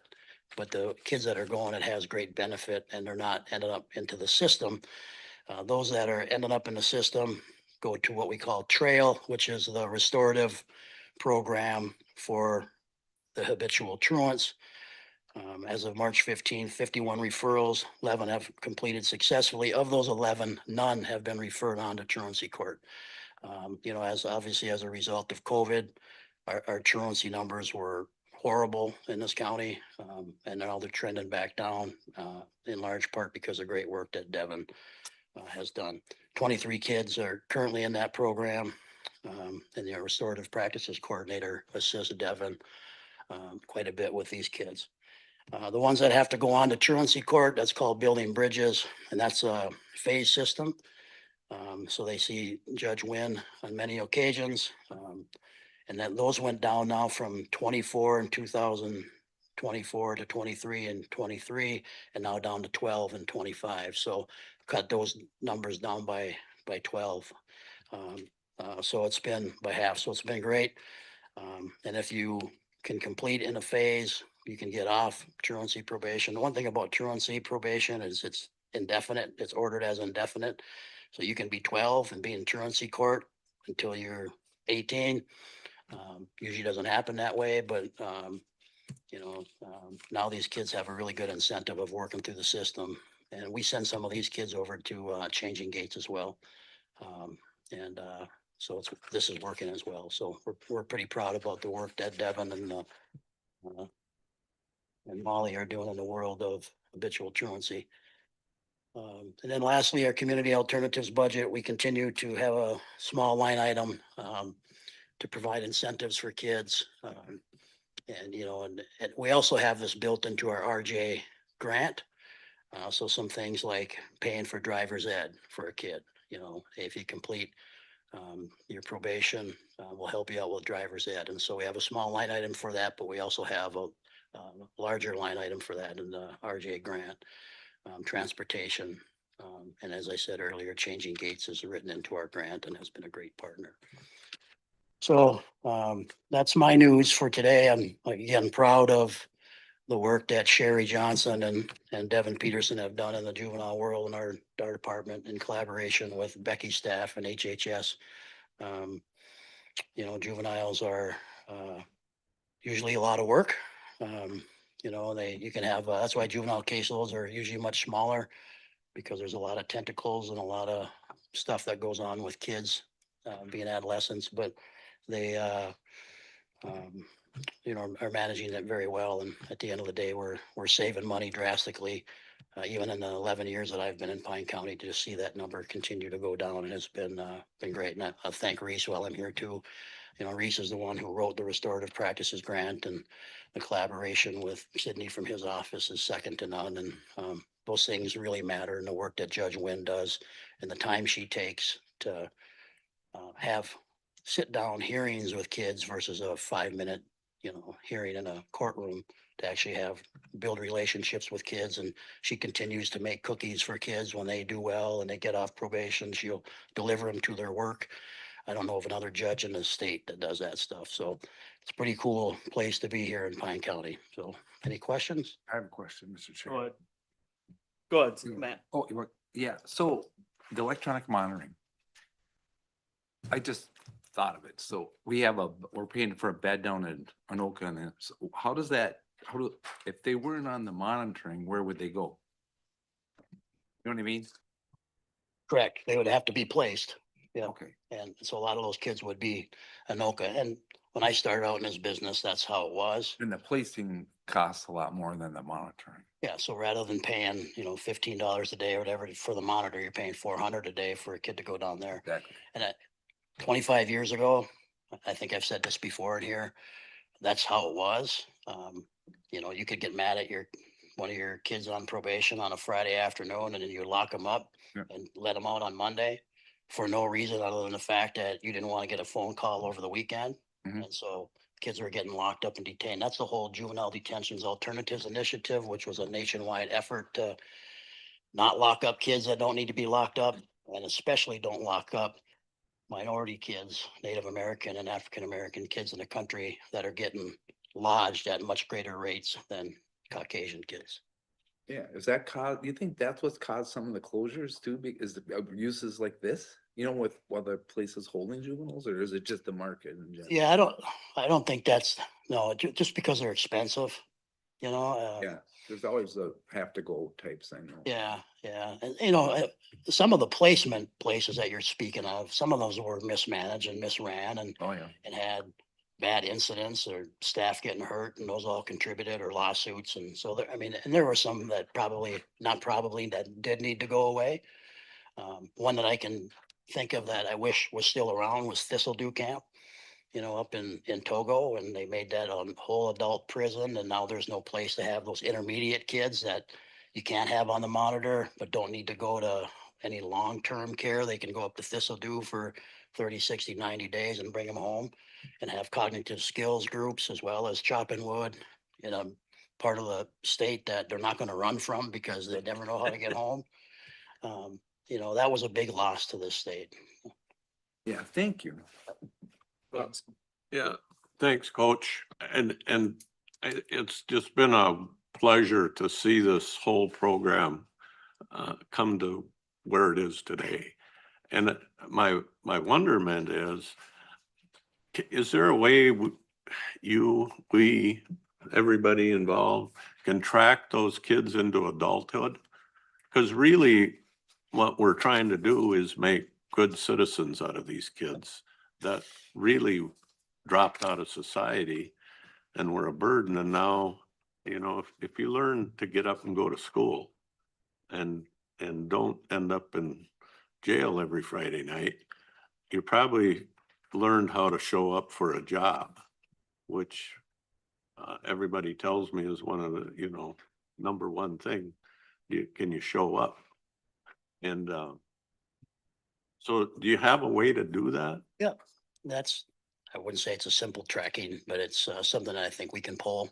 I know Ms. Johnson will be watching this board meeting later, so she'll be glad to hear that. Yeah, I think it's just wonderful what you've done and Thank you. Well, Reese and everybody, Becky and Well, Commissioner, I'd like to thank you. I know, I've said this before in here, but you've said it as well about, I always tell people that my best part about working in Pine County is we have the ability to fail here. Where we have the support of the board to try something and not everything has worked. But you still supported us to then roll up our sleeves and try something else. All our work with Georgetown, all that stuff that you see now wasn't always smooth when we started it, right? right. And now people call Reese and I all the time to say, hey, can we get on a phone conference with you? We want to learn more. Or Reese and I talked to Representative Feist, who was really big advocate of this at the legislature. We had Capitol Day a week ago and she came up and gave me a hug and said, thank you for everything that you do. But we don't get to do any of that if it's not for Representative Feist or Reese writing the grant. And so just that collaboration here, but it also, I mean, it starts with the county board support. Cause I get to hear the not so positive stories from some of my brothers and sisters around the state about how difficult things are. And, you know, the ability to be able to do that. And I just told a story last night too, about, we had a girl in here, we had a couple girls, I don't know, 8, 9 years ago, maybe now, who, EJJ, extended jurisdiction juvenile, so they had an adult prison sentence hanging over their head, but they're kept in the juvenile system. One of them ended up going up to Woodland Hills when it was open. Did a RJ program with me on her way out, and then completed. She became an adult, one of these people that you're talking about. And then several years later, her younger brother was sent to my program. And guess who was sitting in the restorative justice circle working with her brother and me? Her. You know, and those are the stories that maybe some people don't get to hear. But one of the coolest things for me is to seeing somebody like that who darn near did prison time for a very violent offense is now given back and has come out the other side very positively. Can you also elaborate a little bit on the monitoring system? Because I know you don't do it just because it saves money. There's a positive result, better than sending them off someplace. Yeah, and keep kids in their homes. I mean, that's the big reason, you know, and we have them on the GPS so we can track them. We have the monitoring company, Midwest Monitoring, that we work with that has people that are looking at them. The agents decide when they can go where and where they can go, or if there's an exclusion zone. But it's really that ability for a kid to stay in their own home, which, as you know, when we have a disproportionate amount of American Indian kids in this county, that's super important about keeping those kids in their home. You know, so we don't suffer any more historical trauma as they have in the past. And so any ability you can to keep a kid in their home, we should try to do that, and not react punitively, which is what the system did for many, many years until JDAI kind of came along and helped out with that. Thanks. Keep up the good work. Yeah, and I think Steve always kind of said, when do we start seeing the payoffs of some of the stuff where we put, and we're starting to see it now, and it's happening my time here on the board, Yeah. you know, and it really proud of you guys, Reese's department, everybody that works on it. So thank you very much. Thank you, Mr. Chair. And I'll just add, last thing is, I get together with Becky once a year and we work through this budget, and we're scheduled at the end of April to do their May to do that. And so that's kind of a joint effort about, are we putting things in the right line items, you know, and where they should be. And that's all based on this data right here too. So Becky's a big part of working those numbers too when we do that. Thanks. Thank you. Thanks again. Thank you. All right, we'll move on to 8, data center memorandum. Yeah, Mr. Chair, members of the board, our zoning board last fall had gone to a training about variances and really topics that they need to be considering within our zoning jurisdictions. And one thing that they heard loud and clear was we need to start thinking about data centers. And we've had some brief conversations at the zoning board about them, but it's a big topic to get your arms around. So the zoning board has requested, to give us time, to be able to understand data centers, understand what regulations we should be considering for them, by putting in a data center moratorium. They're really being proactive in this rather than waiting for a developer to be knocking on our door. For us to be able to say, we're not going to do any data centers right now. We're going to study it and figure out what regulations we need or want. So before you today, you have ordinance 2026-15, which is an interim ordinance authorizing the study of data centers and what regulations and land use concerns we should have, and placing a moratorium on data center developments. And that can be up to 1 year is how it's written.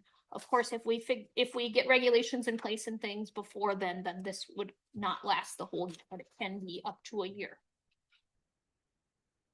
Okay. All right. Anybody got any questions? Yeah, Yes, go ahead. that a job that we're gonna take on, or is the zoning board gonna take it on? Right, in my mind, the zoning board is the workhorse on this. Obviously, I think along the line, there may be some check-ins with the county board because the ordinance and regulations do end up being adopted by you. But the workhorse is gonna be the zoning board. Yeah. So how do you educate, where do you start trying to educate yourself on this and what it's gonna do to a town or? Right, I think it goes back to looking at what other states, what other counties have done, all of those pieces. Go somewhere where that's already happening. I'll move the, So we got a motion by Ludwig on ordinance 2026-15. Do we have a second?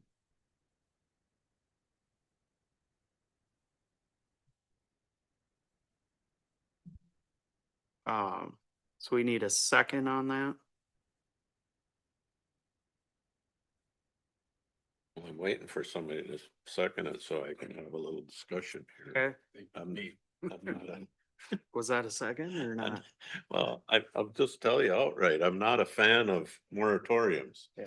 I've never been a fan of moratoriums. no, I just am not. I just have heard things if you, and you don't know what's out there, but they use a lot of electricity and a lot of water and it's They just use a lot of water and a lot of electricity, which, but there's a benefit, I right? understand. Yeah. I'm also a user of AI Mhm. and probably will continue to be Yeah, in my small little world. That's how I'm reading the county board right now. And so. yeah, but it'd be nice for us to know how to zone them so they just can't come in and start doing Yeah. stuff without. What I'm saying though, they have to be someplace. Yep. And I understand they have to be someplace. Do I want one on the land next to my farm? I don't know. Maybe they'd be the best neighbor in the world. That's Maybe what they- we're trying to find out. Maybe they wouldn't.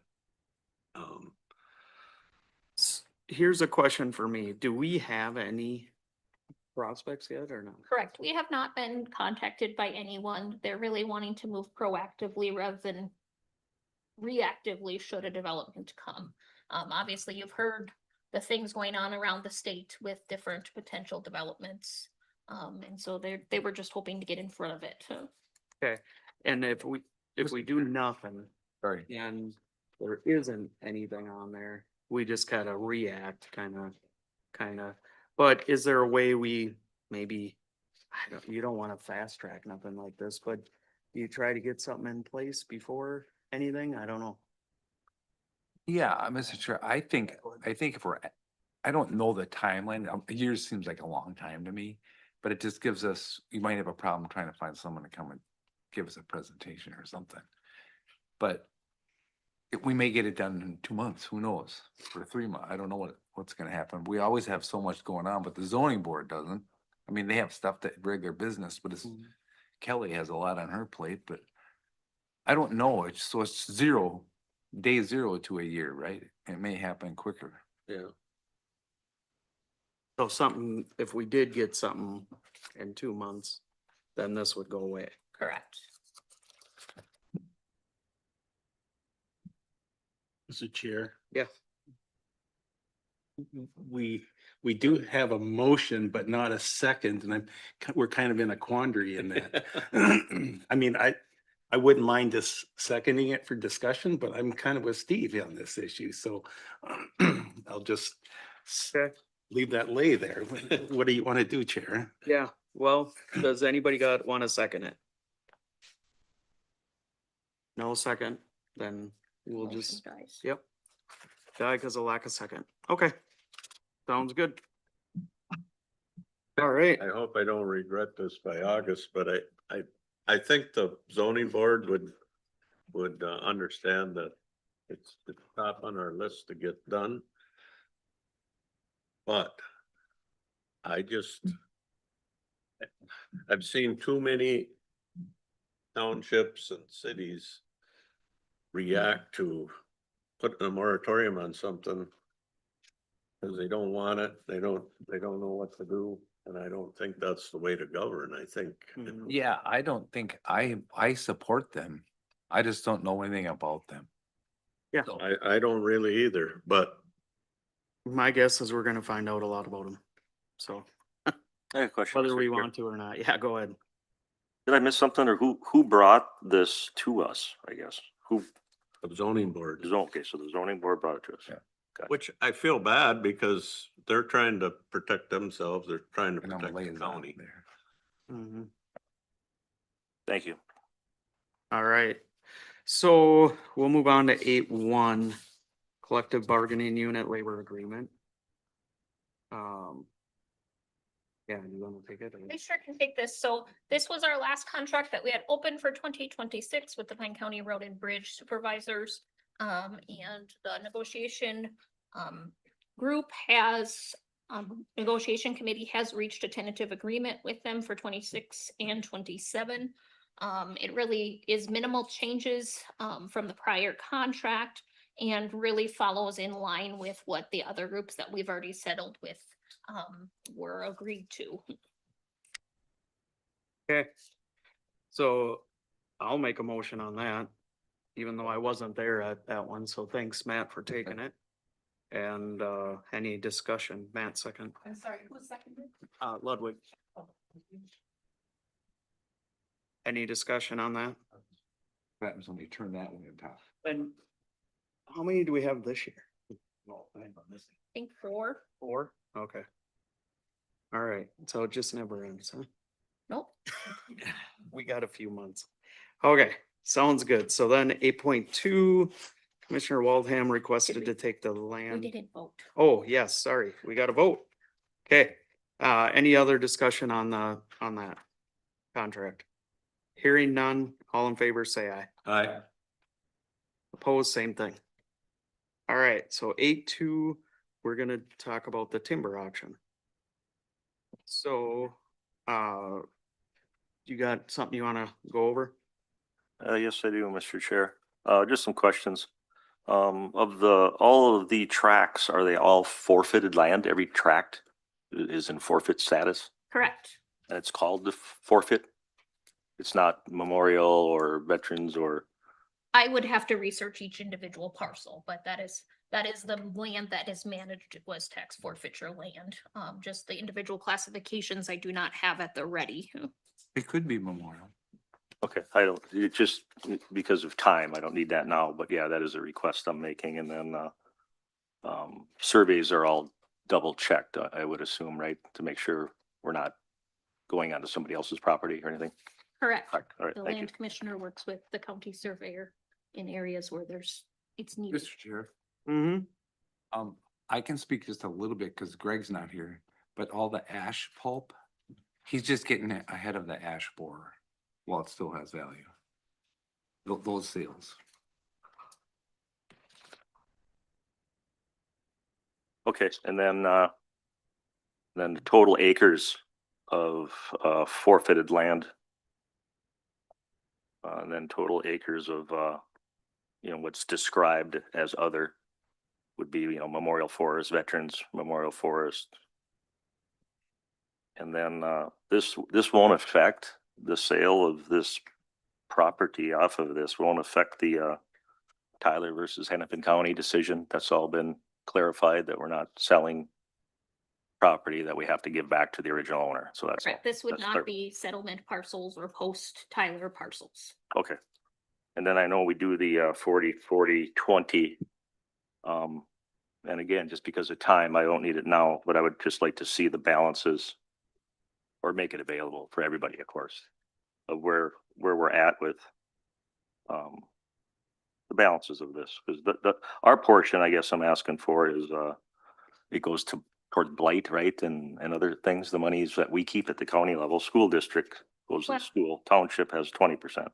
Right, so the way that the formula works is we have those administrative set asides that are for blight and timber development, and Parks and Rec, and so those come off the top. And then the remainder, and our administrative cost, it comes off the top, and then the remainder is split 40, 40, 20. Okay, so the way it reads here, the revenues from the timber sales are split after administration cost. And okay, so, And statutory set asides. yep, okay, so that's we don't know what those costs are. Right, at the end of the year, we look at what all those costs are and take them off. Okay. And so we do provide a post timber sale too after the auction that shows what the proceeds were. And of course, we don't know what those administrative costs are yet at that point. Gotcha. Okay, so like I said, just for time, what I requested, I'd appreciate that. Thank you. Clarify, when you asked for total acreage of tax forfeited land, are you talking about specific to this auction, or are you in general? Just in general, just what our holdings are, what the county has. All right, Thank you. so we do need a motion on this, correct? Yeah, we need to take that. I'll move that. Okay, we got a motion on the land auction. Do we have a second? Second. Okay, is there any other discussion? All right, hearing none, all in favor say aye. Aye. Opposed, same thing. Okay, we will move on to commissioner updates. I didn't miss something, right? Okay, Highway 23 Coalition. Okay, we did meet and the majority of the meeting was spent on planning the annual meeting, which is coming this Friday. And it will be at Freddy's in Kanabec County, so really getting pretty close to us. And that's strategic because the focus is on the north end of that corridor, all the study from Foley to I-35 is the big focus. So anyways, we'll be having that this Friday. I know Steve is going. We've got a couple other people from guests of Pine County, East Central Regional, the solid waste, looking at becoming a member, and then another, there's some see, Right, as yeah, toward zero death or safe roads. she's coming. coordinator. And I was thinking of our keynote speaker is gonna be US Representative Stauber and possibly Representative Emmer might be there as well.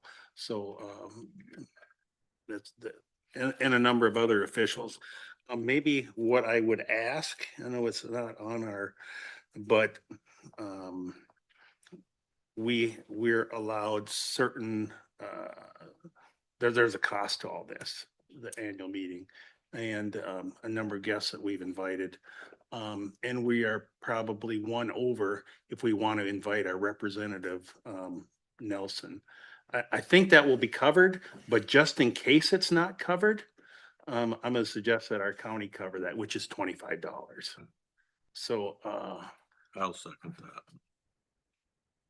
Okay, he's already committed to come, so I would hope that either that or I'll just pay it out of my own pocket, but all right. And that was for Representative Nelson? yes. Uh, And he may very well be covered, but just to make sure. okay. Was there any other discussion on that? Does everybody know we're just $25 to even? Yeah, I suppose we should. huh? I know it's minimal, but Yeah. Okay, any other discussion on that? Hearing none, all in favor say aye. Aye. Opposed, same thing. All right. Well, thank you for that. And hopefully, yeah, we get a lot of good participation. So. Thursday. Is there a way to watch it? No? No. Okay. All right. I'll give you a play-by-play. Sounds good. I look forward to it. Greater Minnesota Parks and Trails. No, we just got a newsletter about it. Okay. There's a meeting coming up again Friday. Sounds good. NLX looks like it's canceled. Pine County Housing and Redevelopment Authority and Economic Development Authority. Yeah. What it looks like.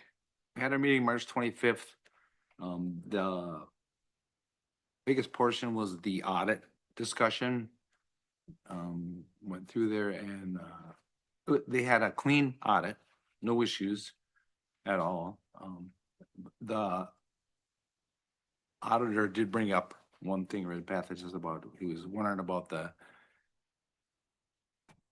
interest on money or that they have and stuff, and then, but it all gets denied or canceled with the fees of managing the accounts and things like that. So there was no issue with it at all. It was discussed fine there. Then the other issue was with just North Court.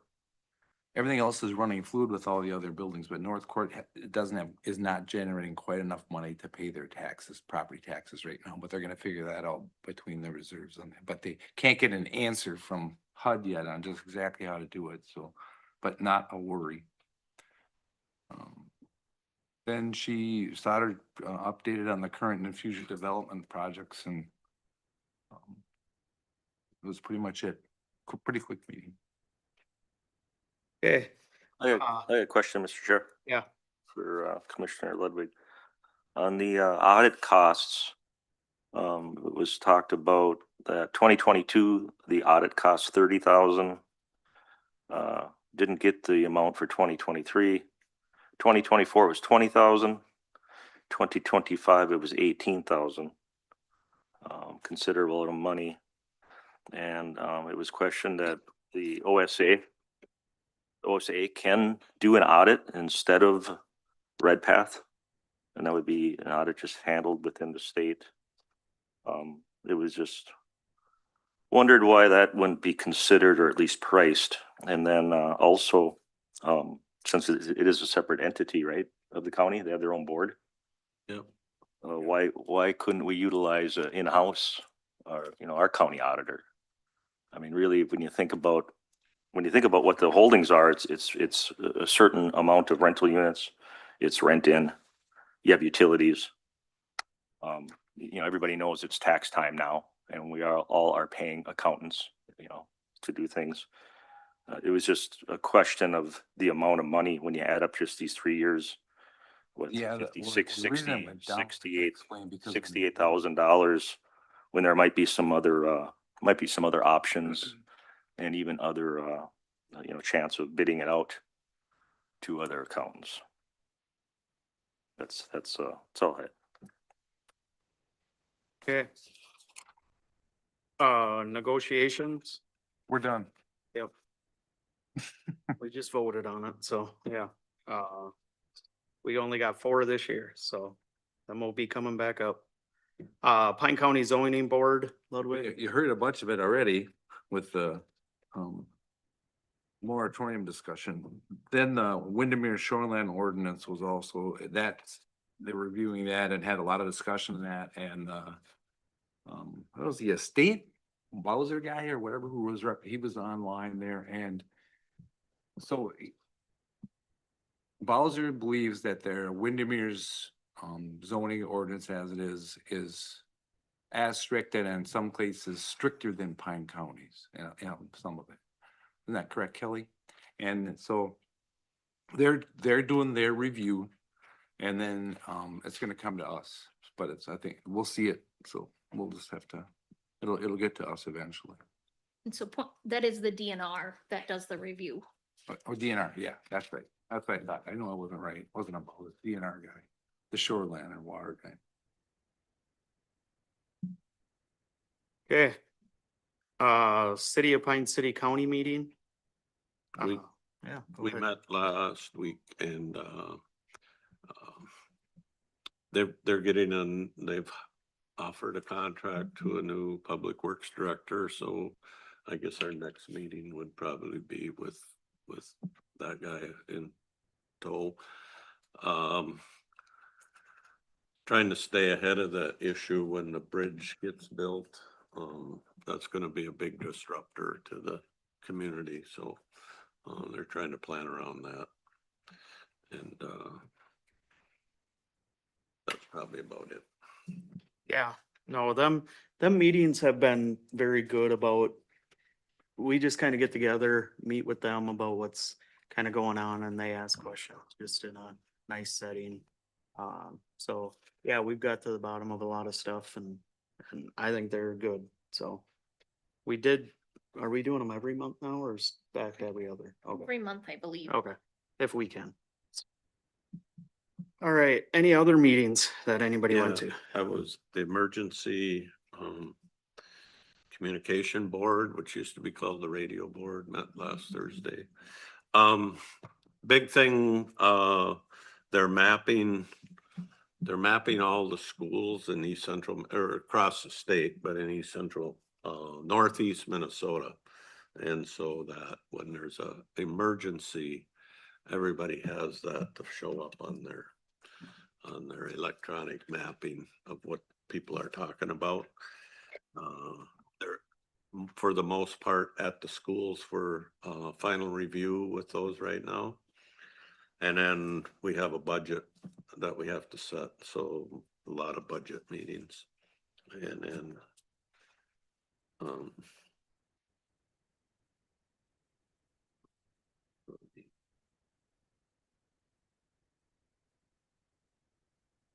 township officers meeting was Saturday.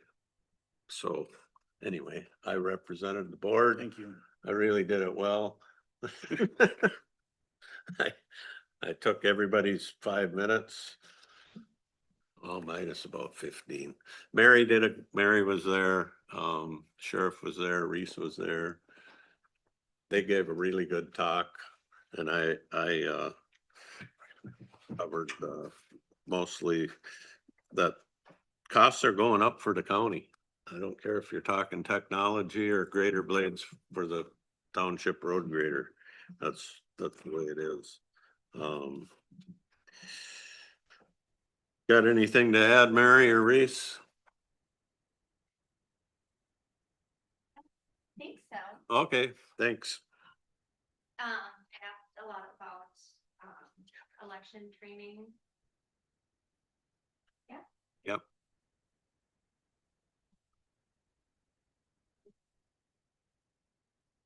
Meet and talk with a few, township officers that I've emailed with. Have to meet them face to face, so that would take to the meeting. Well, thanks for being there. All right, any other meetings anybody attended? I got something under other. Okay, under other? All right, anything other to come before the board? I have something. Yep, go ahead. Okay. I was on the invite for a 9 o'clock meeting and I couldn't make it. Are we gonna? What? There was a 9 o'clock meeting here today. On the township officers? It was scheduled today, so I was just wondering what I missed. Unless I'm seeing that wrong. Oh, that was a meeting with the board chair and some residents from Shingwatana Township, I believe. You're talking the 8:30 one this morning? Well, yeah, must be. Okay. Right before this one, I was, like I said, I was on the invite, but I couldn't attend, so. I was curious as it was. It was on the commissioner calendar. Yeah, it was probably on there, but yeah, that was just a meeting me and Kelly had with some Shingwatana Township people. Okay. That's it. Okay, anything other to become before the board? Okay, we'll declare the meeting adjourned.